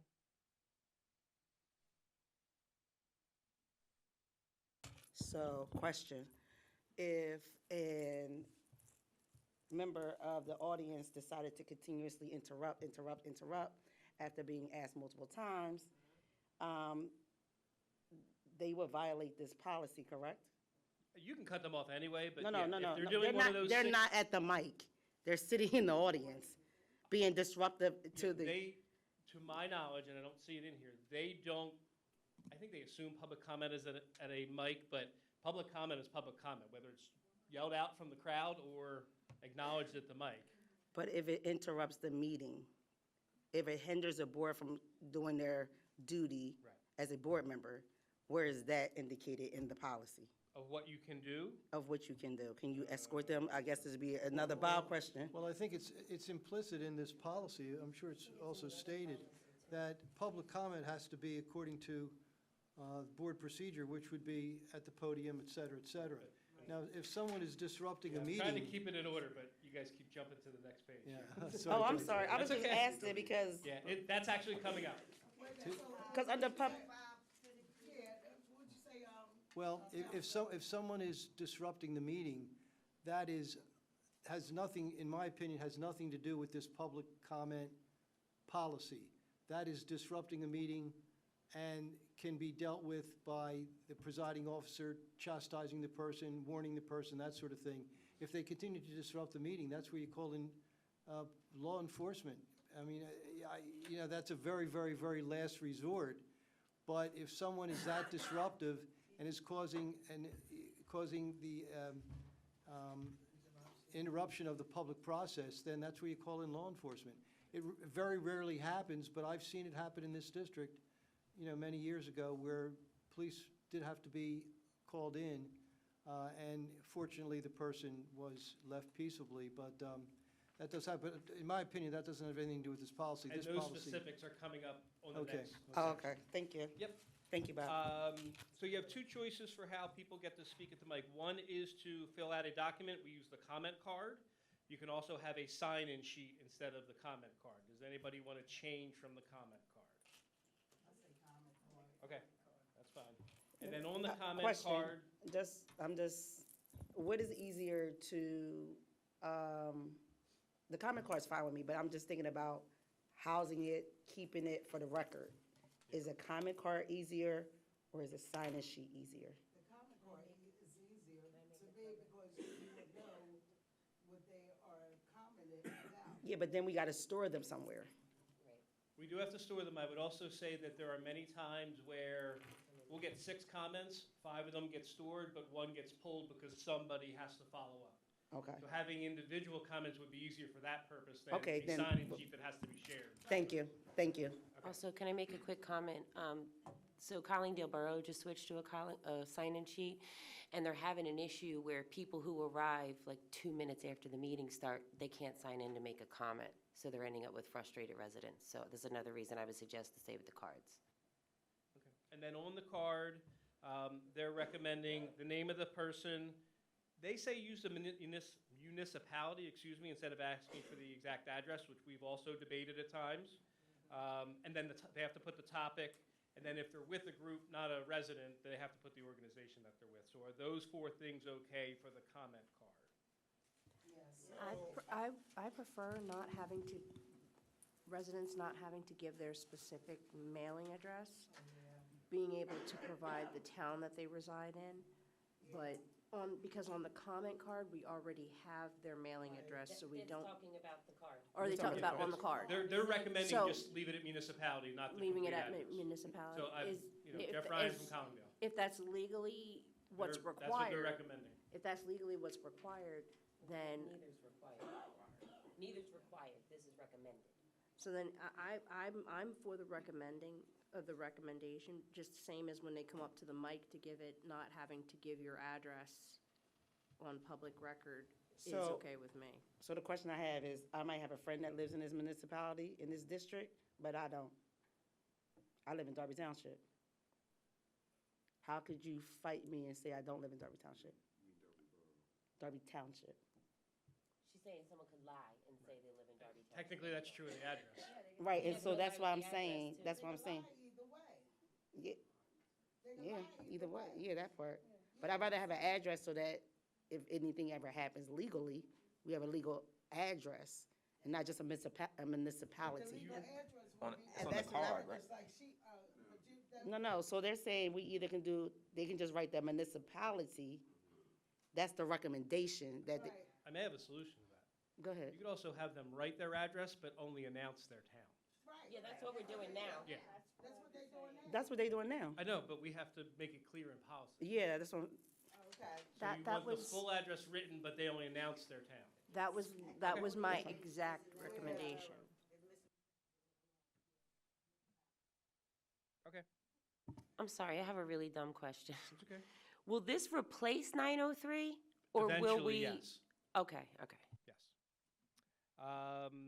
The bottom of that page, statement of the presiding officer is new language, but we already do it. Ms. Monroe, or sometimes Ms. Perry already says, state your name, you have 3 minutes. That's already done. It's just going to be included. Now the fun parts. So the timing that we were referencing a couple of minutes ago, there are districts that limit to a set period of time, and if you get in it, you get in it, and if you don't, you don't. We have never done that. It's always been if you fill out the card, you get your chance to speak. Is there any desire by the board to go to a time limit for public comment? I would only do that if we have like hot topics. You talking about overall time that there's, that, So the board is able to say, public comment lasts 30 minutes. And correct, if people use 2 minutes of that or 30 minutes of that, it's over at that time, right. which So- we have not done. But we haven't done it. Even when we have hot topics, I don't think that people, well, yes, they do. I'm sorry. So I would say, if we're gonna, if the board chooses to do like a time limit, I would have like specifically for those big meeting item times, like the budget meeting. We pray that all the constituents come out and say their piece, right? It might go for an hour, we say an hour. The hoodie issue we had, that was at 3 hours. And people didn't even realize we were in there for almost 4 hours listening. I realize. I'm sorry, 3 and 4 hours listening to comments. So this is, I mean, depending on the agenda or the meeting, yeah, it'd be circumstances. Like I would take hours, I would take setting a time limit on a hot topic type of meeting, so we're not 3 and 4 hours in. But when they come to the mic at a regularly scheduled meeting, they're saying what we used to have. So that's just my opinion. I can't speak for the rest of the board. So I would just suggest that if we do a time limit, similar to what we added earlier, just also include a caveat that the board, by majority vote of the board, we can extend the time limit. Okay. If we do a time limit. Because if there is a big topic, we should be courteous to the public, and we do still have to watch out for violations of First Amendment rights. Okay. All right, I'll try to come up with some language around there. About the middle of that page, you can limit the time that they speak. We generally use 3 minutes. You don't have to use 3 minutes. Is there any desire to move off of the 3-minute time period? Okay? Sure. 3 minutes is what it currently is. Okay. Right below that, there's a question. I've seen it happen once or twice, but it doesn't happen often, where commenters can cede their time to someone else. So I take a minute of my 3 minutes, and I'm going to give Guy 5 minutes, because it adds up. Do you want that to be allowed to happen? We can say no.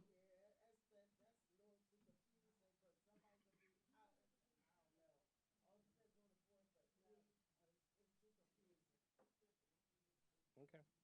And then the last question for here is, should an individual be able to talk about the same thing twice? I fill out my card, I give my 3 minutes, and then I go back and fill out another card and get another 3 minutes. You don't have to. Well, the whole thing is this. You gotta remember, when you're setting these policies, you might not be here 10 years from now. Right, but I mean, are you saying that if a constituent come to the mic, they say what they have to say, they sit down, they write another card, and they want to say about something else? No, same topic. 3 more minutes on the same topic. But in the past, No. I thought that person would have to Well, wait. wait, Excuse me, please. Wait, go ahead, Teresa. I thought that person, if they came up to the podium and spoke once and sat down, that if they wanted to speak again, they would have to wait till after everyone else has spoken, and then they could come back up. We've allowed that in the past. The question on the table now is, do you even want that to happen? Should you talk on the same listen. topic for more than 3 minutes? I don't know what the board thinks, but if they have something else to say about the same topic, absolutely. Because, I mean, they may say something that they forgot to say before. Well, that's not our problem. I mean, they voted us in the seat, so we got to listen to them. Can I just say, so we just went through and we said we're gonna allow 3 minutes. So then if that's the case, then we could allow 6 minutes, right? So that's why I'm on the no side of that, because then why would we allow the 3 minutes then? We should allow them 10 minutes if they wanna come speak twice. Or Do you see what I'm saying? You might be allowing them 9 minutes or 12 minutes. Right. 30 minutes. Right. If they keep on filling out cards. That, right. I just said I would be there with my.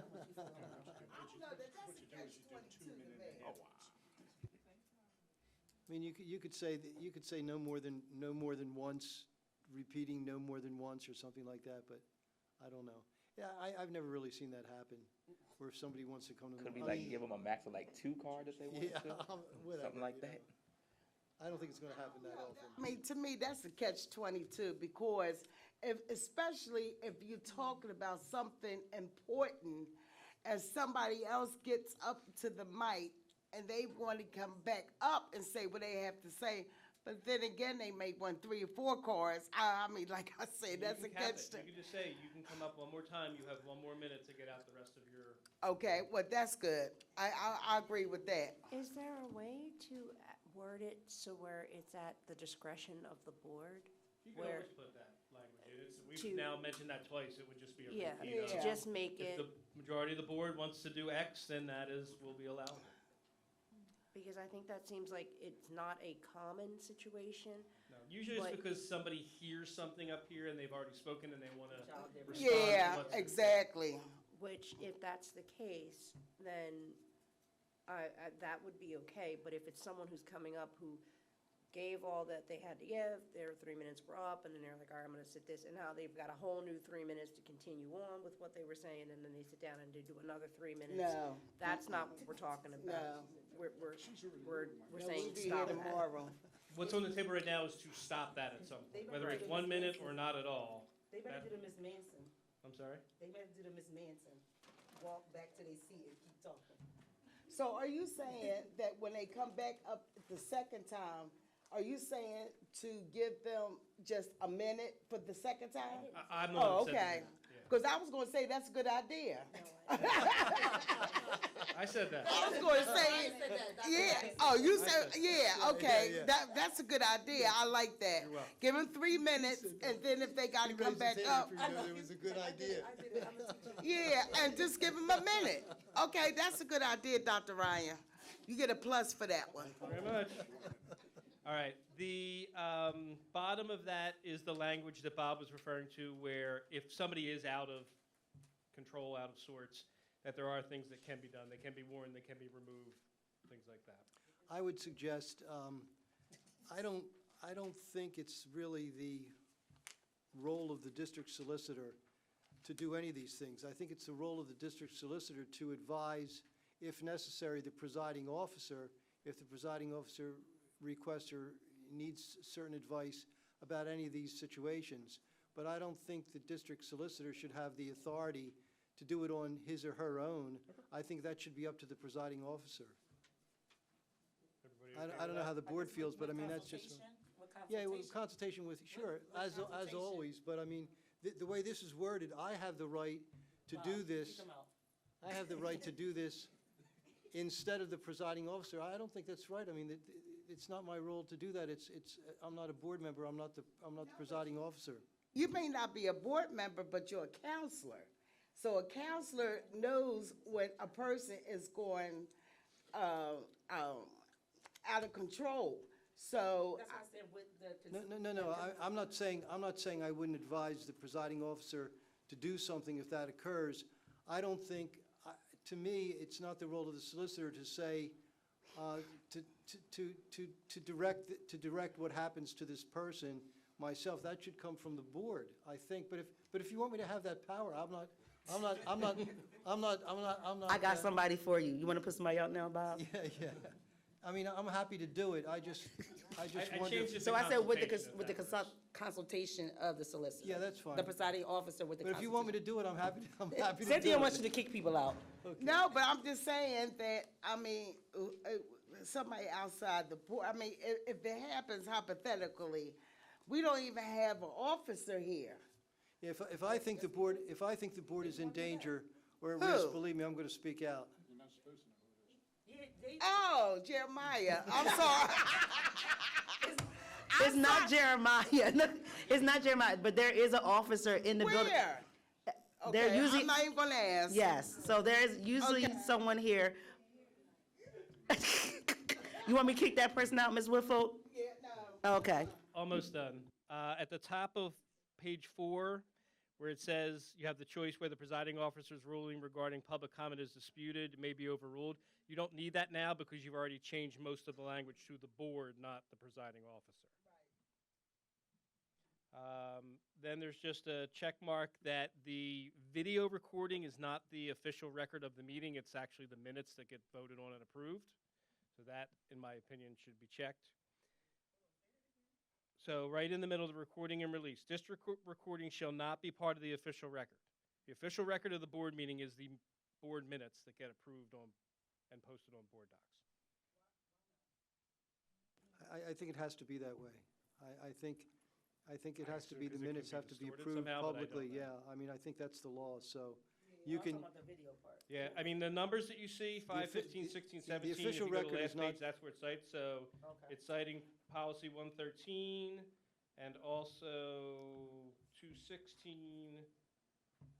May have to do with students. Yeah, I'm now- looking at these policies, 800 and 18 is 801.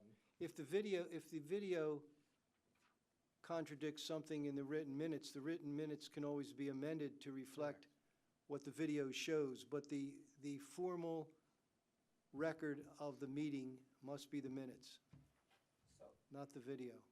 And then the last choice at the bottom is, do you want public comments at the voting meeting or the voting meeting and the committee of the whole meeting? Okay, that's fine. And that is the end of that one. Okay, the two non-agenda, non-voting items. One is really about the track, but it's about all district facilities. In the last month, we've had 3 issues at our track up at Knight Field. One, well, there's probably more than 3, but the 3 that I'm referencing here are, one was in the middle of the morning, we found an entire track team practicing on our track. They were told that they could, and were told that it was the closest open track to the Penn Relays, which is why they were there. So we, of course, asked them to leave. The other issue that happened was actually the same thing twice. We had a gentleman who was loitering up there, didn't seem right to some people, so they called police, escorted him off, and then I believe that gentleman returned, Mr. Reznov, and then that had to be. The issue becomes, we have kids at that track, and we don't let random, even residents and taxpayers, walk through our recess yards, go into our gyms when school's in session. We really need to consider limiting access to our facilities, even outdoor facilities, when our kids are using it. So question I have is, do we know the name of the track team that was on our field? No. What? You mean like, They were here for the Penn Relays. Somebody told them they could practice on our track. so you telling me they came from Philly? Yep.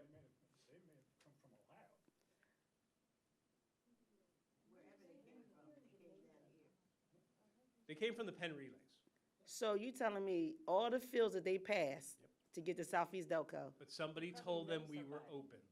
That's the difference. So the problem, so the issue is our facility open to the public? I know what it is, signage. That's what it is. So the question, I got it, signage. One, because there's no signage really saying that this is only open to the public from this amount of time to that amount of time. Correct. And we Number can one. fix that. If everybody's okay, we can fix that. Right, so signage, and then one more signage. Well, hopefully we get a sign up saying during that, school hours, this field is closed. So then if you're on the field, you're actually trespassing, and I need to call the borough to have you legally removed off our field. We had a sign up there and everything that said. Oh, So I don't, so. Right now, the signage at the track says you can't use lanes 1, 2, or 3. That's not saying that it's closed. Right. What I'm saying is the signage should indicate during school hours, and our first school opens at 7:25? So from 7 o'clock until whatever the last sports event is, they can do it afterwards. But aren't we supposed to be charging them? If it's a group. Yeah, this isn't. It's a group, right? Yeah, If it's a this group. wasn't. But that's what he was saying. But there's a group and there's an individual who just constantly comes on the field when students are on the field just watching them. If you go up to the track in the morning, even without a team from the Penn Relays there's probably 10 to 20 people walking around getting their exercise that we have no control over right now. So that's what I'm saying, we need some signage that says from 7 Right, but we a.m. agree completely. We I'm can't do the just signage suggesting- until we make sure the board's okay Listen, with. I only make suggestions. That's all I do. Okay, yeah, but, yeah, but that's something that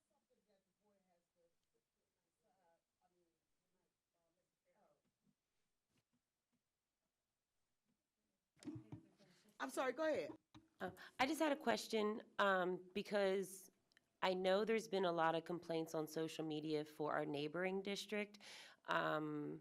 William Penn built that new athletic, and, during the process, residents are claiming, I don't know if facts, residents were claiming they were told they'd have more access to these facilities since it was raising their taxes and taxpayer money. So would you guys just mind looking or contacting William Penn to see if these issues are real or if it's just a fluke of a couple people on social media and how they're handling those issues before we decide to write a policy? Bingo, you have a point there. If you are a resident and you walk in the tracks, yes, you do have the right to walk the tracks, correct? Oh, no, not during school hours, I'm sorry. Yeah, this is just about, this is really a school hours discussion. Okay, just for school, but afterward, even afterwards, if they still can walk the tracks afterwards. That's why I said this. Yeah. From 7 a.m. to whatever time the last, this is school hours. Yeah. It has to include our sports. It has to include all our sports. If I may, so I was personally involved with the most recent incident where an individual had to be escorted, and because for safety reasons, we had to make sure this individual left. I've asked facilities to work on the signage. The goal is to have them up by tomorrow. The board can choose to ask me to take them down, but there is a safety concern with anyone walking into our courts. And actually, I've talked to staff because at times, the coaches or students are in conflict with individuals because they don't want to move from the lane they're on during school hours. So we're going to be very clear. The signage will say that the track is not available during school hours, specify what those schools are, and also during competitions, as Ms. Perry just said. On weekends, sometimes on Saturdays, we have competitions. The students are first. After that, the track will be made open for the public. Right, I agree. I didn't know she had said,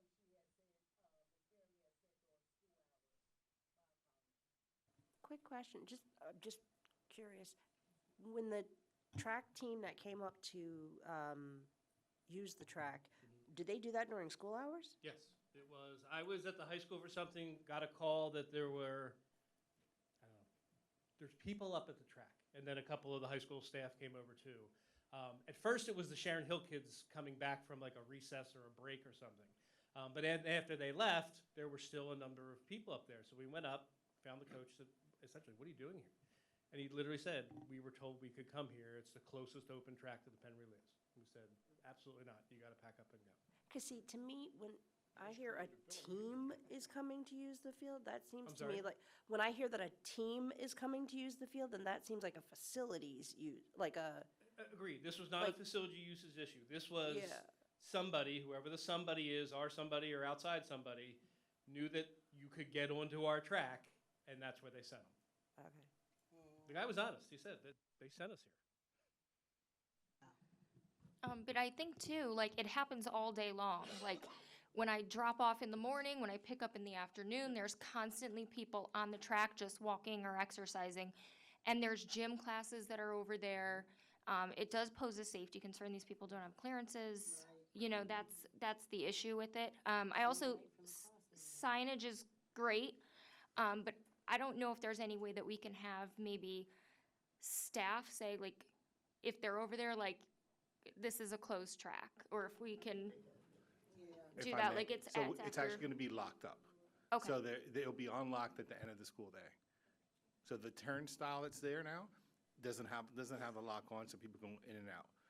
Teachers will have access to it via key, whether it's our facilities or safe schools, they'll open it up at the end of the day, then they can be left unlocked for people to use it in the evening. Okay.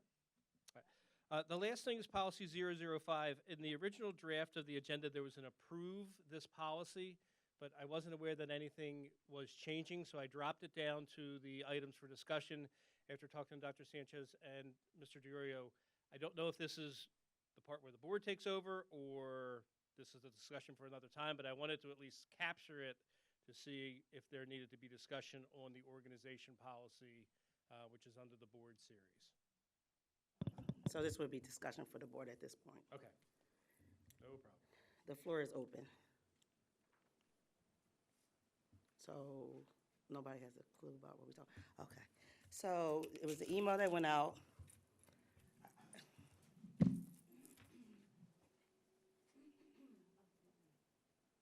You go ahead. You can do it. You want me to do it. It doesn't matter. Go ahead. Your mic, please. About a week ago, an email was sent out to reassess the board due to certain circumstances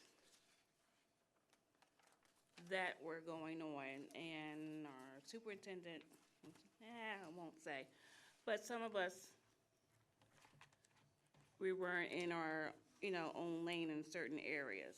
So we just want to reassess our board, clarify some things. Do you want to say position? So we're going to look at president and vice president positions, whether they be changed or not. I'm not in control of that. That's up to the entire board to vote. If we keep our Ms. Monroe Whitsitt and our Ms. Perry in their same positions. We don't know. I don't know. So we just wanted to reassess the board on certain things.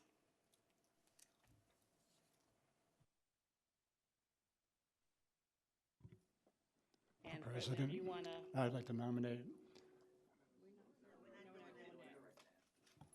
Not today. This is just discussion, then we can put it. So is everyone in favor of what Ms. Womack has just stated? Does anybody need any more clarity? Yeah, I'm in favor of it. Okay, so we can put this, I can ask Dr. Sanchez to put this on the agenda as a motion Motion? for Thursday.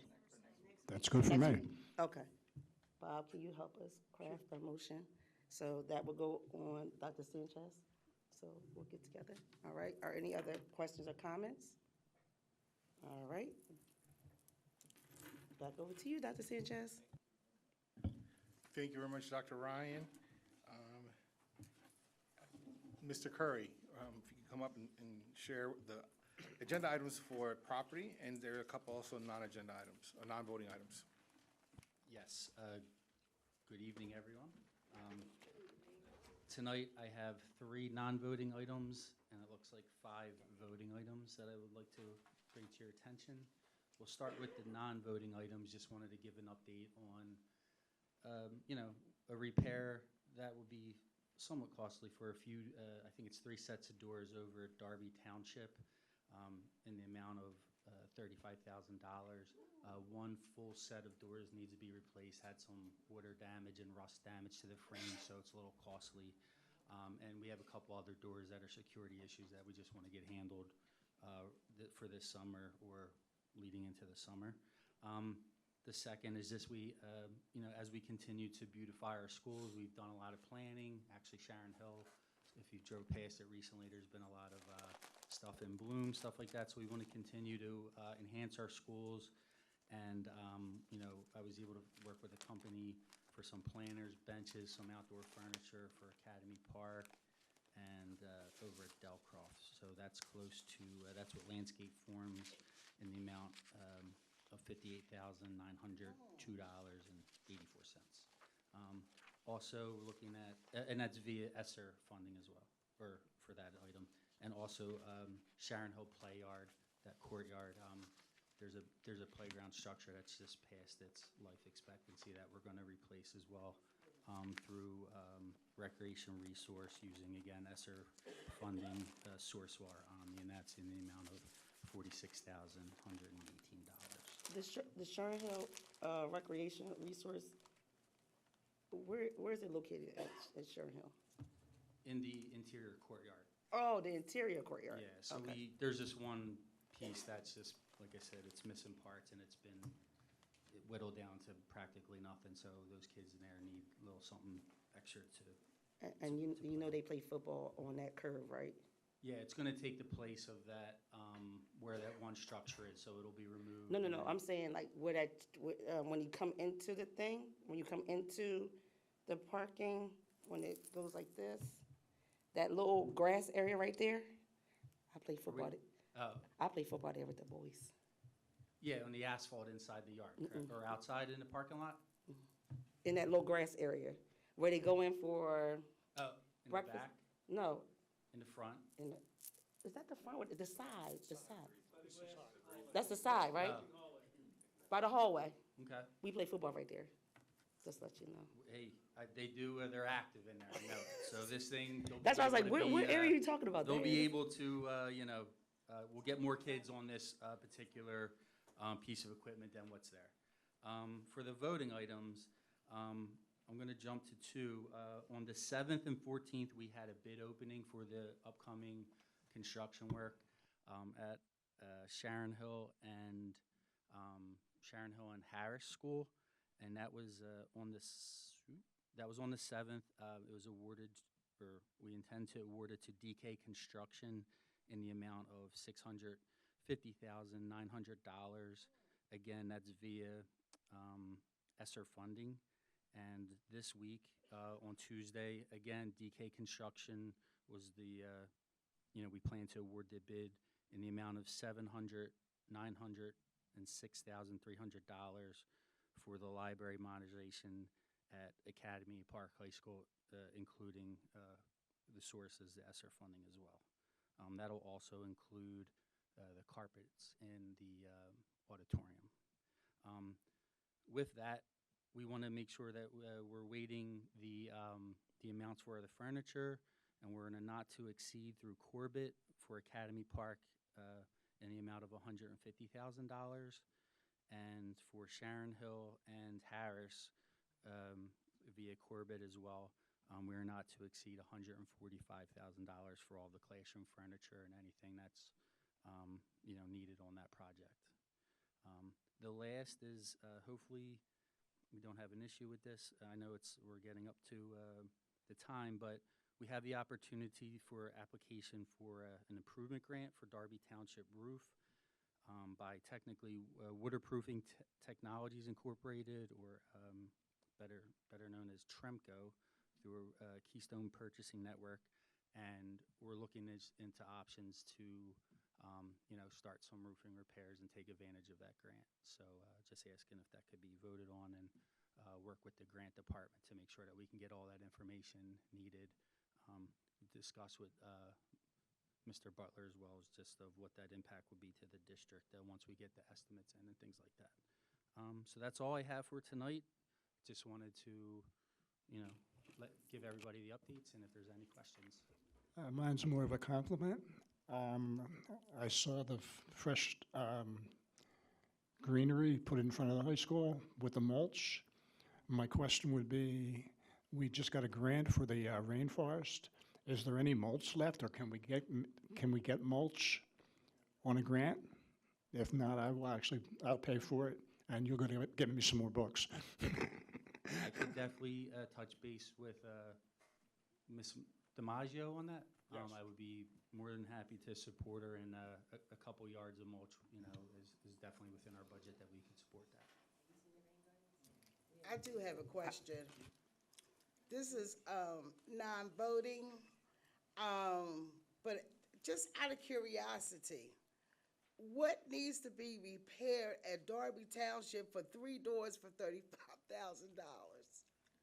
So there's 2 doors that the frame is currently rusting out to the point that there could be an issue with the door falling. They don't close properly. Oh. One door. So you're gonna need a whole new door? Yes, so that one section, it's the glass on top. We got to make sure that it's watertight as well, so it's a whole piece. It's not just Okay. the 2 doors. And then as we walked the whole entire building, we found a couple other, entrances that we can replace those doors prior to Right. there be additional damage.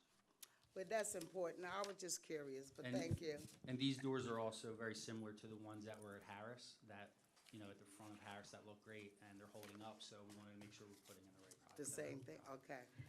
Thank you. My concern is signage. I'm big at the Sharon Hill, when they call the people, that'd be me jumping out the car, on the parents.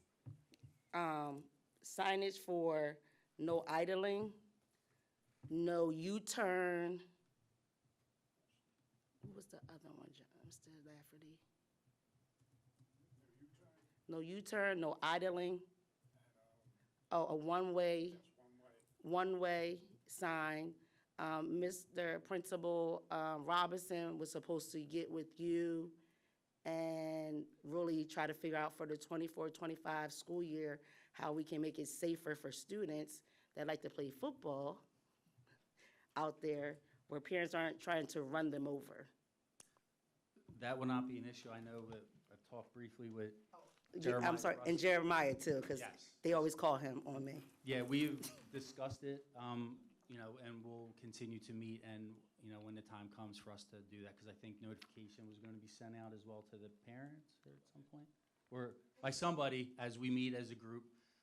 But whatever signage is needed or recommended, we can put that up So sooner the, than later. the no for sure. idling, definitely the no U-turns, and definitely the one-way sign? Actually, the way I was actually thinking it out and planning, Yeah. because I actually stand right across from it, the way the people come in and out, the municipal signs that are long that tell you that you're welcome to whatever town you're going into? Why can't we put two of them right in front of the school with Academy Park written on one with the arrow going that way? And then the other one actually loops them around between the cones. 'Cause Well, that- I wrote 3 down, if you want to just, Yeah, I'll get your email, and I'll have them made up, and I'll send them out. Absolutely, there you go. Oh, give me the info, and we'll make it happen. Thank you. And just getting back to the signage for the field, we have one sign ready to go, and then we'll have another sign made with a little bit more information about specific hours for the track. So, but we do have something to put out tomorrow to, make that statement. So, okay. Dr. Sanchez, if we could maybe extend that, I don't know, study to the other elementary schools as well, because parents try to run kids over at every elementary school. So, Oh, yeah. yeah, but the Sherman Hill one is very dangerous because you have the Academy Park parents coming in, you have the Sherman Hill parents Yes. coming in. They're both doing U-turns at the same time Yeah, as they're watching kids walk across the street. right. But I mean, just saying, moving forward, Yeah, like just for move- next school yeah, year, just so yeah. we can get everything safety and lined up with the parking lots and the way the parents come in and out. Yeah, at Harris also, we purchased some bollards that we're going to install in that back corner, and some of these planners will act as a bollard and safety system as well, so.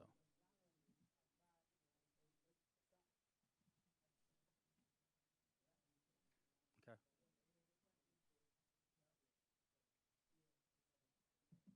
Do we have any more questions for Mr. Curry?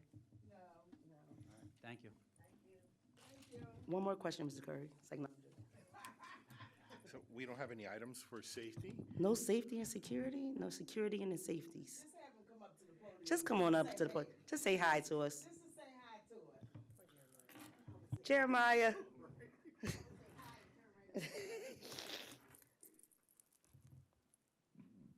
Good evening. Good evening. Thank you for coming.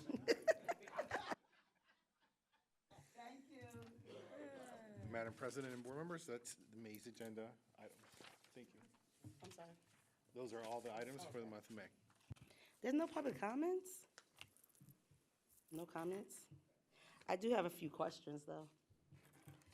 So, questions is graduation.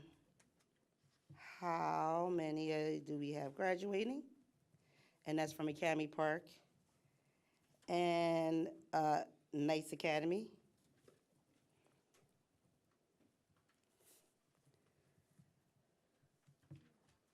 So we don't have the numbers at hand, but we'll make sure to report that to the board. is that smile? We should be able to take a look. Should we get those numbers by end of week? Okay, that's good. Great. Oh, no, I know they're fluid. Okay. Graduation, that's a lie. Prom is next Friday? The 31st? You said what? Oh, okay, you're not allowed to go, Mr. John? Who was trying to tell you? Oh, well, Ms. Woodford loves to dance.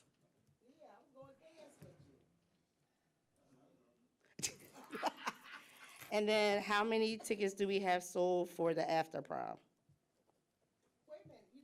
Excuse me? How many after prom tickets do you have? What did you just put up? Seven. Actually, not much higher, but yesterday I got a number of 9. Whoa. So it's not tickets, these are permission slips that need to be collected. Okay, I'm sorry, let me be clear. How many students have registered, excuse me, 1 second, let me rephrase my question. How many students have registered to attend the after prom? Am I calling her Ms. Ryan? Yeah, Irons? she must have more. Oh, Ms. Irons? So the question is, how many students have registered to attend the after prom? Wait a minute, wait.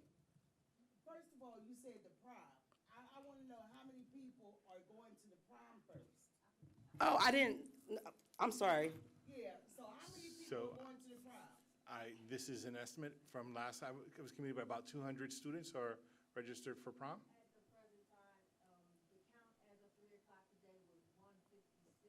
One fifty-six? Students.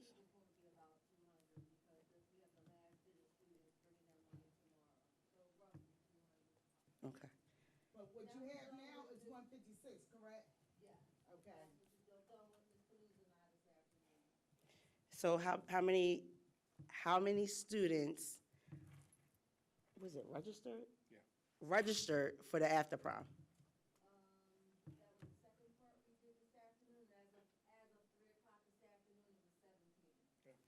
But they still have up until Tomorrow, the 17th, correct? Until tomorrow. Carrie? So, yeah, they usually have them due on the 17th, because that allows the Home and School Committee enough time to allow administration to review them, because Home and School wouldn't know what students aren't allowed to attend school events. So they always allow the administration to review the list. But they will still accept the permission slips through next week. We just want the bulk of them by tomorrow. And a parent will probably pick them up tomorrow or Monday. Since their parents running the association, they're not in the building every day collecting the permission slips. So where are they collecting it at? Are they So, You're on mic, please, Ms. Woodford.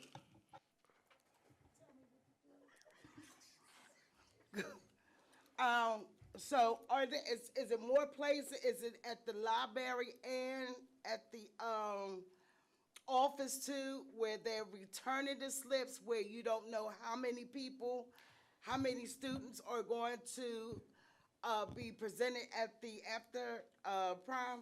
So students can pick them up from either Miss Bright in the main office Right. or from Miss Cluza in the library, and Miss Cluza is turning them into Miss Bright as well. So they can also return them to either adult, and we'll end up collecting them from Mrs. Bright because she's also the co-coordinator for the after prom. Right, so they can also mail it in, correct? Well, they can mail it in, but the student. No, I'm just yeah. saying because we mailed it out, right? We mailed out the letter. We didn't mail out the permission slips. The students can pick up the Oh, I thought permission you mailed slip. out the permission The slip. permission slip's also available on Google Classroom. Right. And the senior class sponsor also put it on Instagram and Facebook. If a parent wants to print it from there, that's fine. Also, on the form is contact information for the after prom coordinator. So if they needed to email it to her, her name is Ms. Bowman, she would accept those as well. So your But- cutoff date is next what, next Friday? So we want the bulk of them by tomorrow, but yes, we will accept them through next Friday because security has asked for a week's notice for the total number of children. Okay. I have a quick question. We have, with the different blasts that go out to the senior parents, was there any consideration to sending the permission slip by email out to parents, or was that something that they couldn't do? So a parent from the home and school would have to request administration to do that because it is ran by parents. And parents don't have access to those parents, or us, the parents on the association don't have access to the contact information for parents. Mr. Baxter sent out a really cheerful Global Connect call with an email the other day. It did announce that it was for seniors, so I don't know if it went to every high school parent or just the seniors. But the home and school doesn't really have a lot of control over that communication because they're not allowed to have access to that confidential information. I have one more question. Was you finished? I'm sorry. Okay. Oh, my mic. Okay, it's on.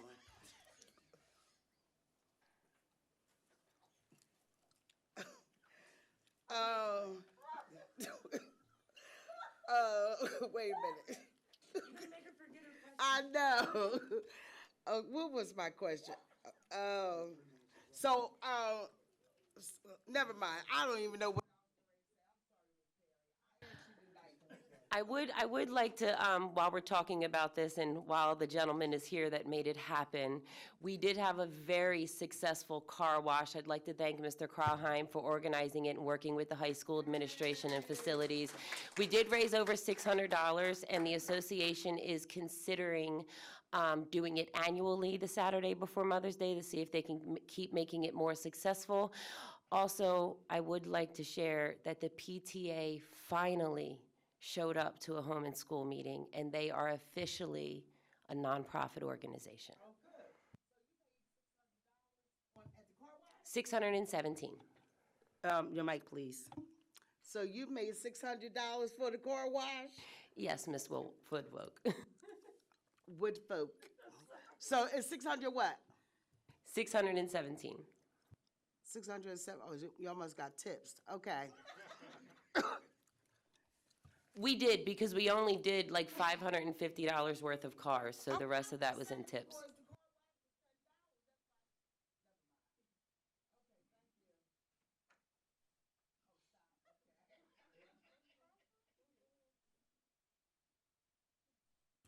Thank you, everyone. Thank you for coming out to our lovely meeting tonight. Upcoming events and meetings, school board. There are no comments. We got no comment cards, Ms. Woodfolk. Oh, yes.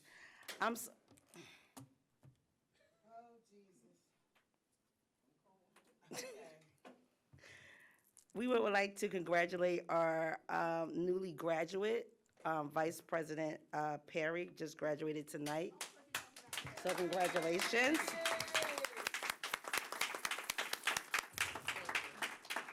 Thank you. You're welcome. Anything else, Ms. Woodfolk? Did you give her the card? Ma'am? Yes, I have the card. And the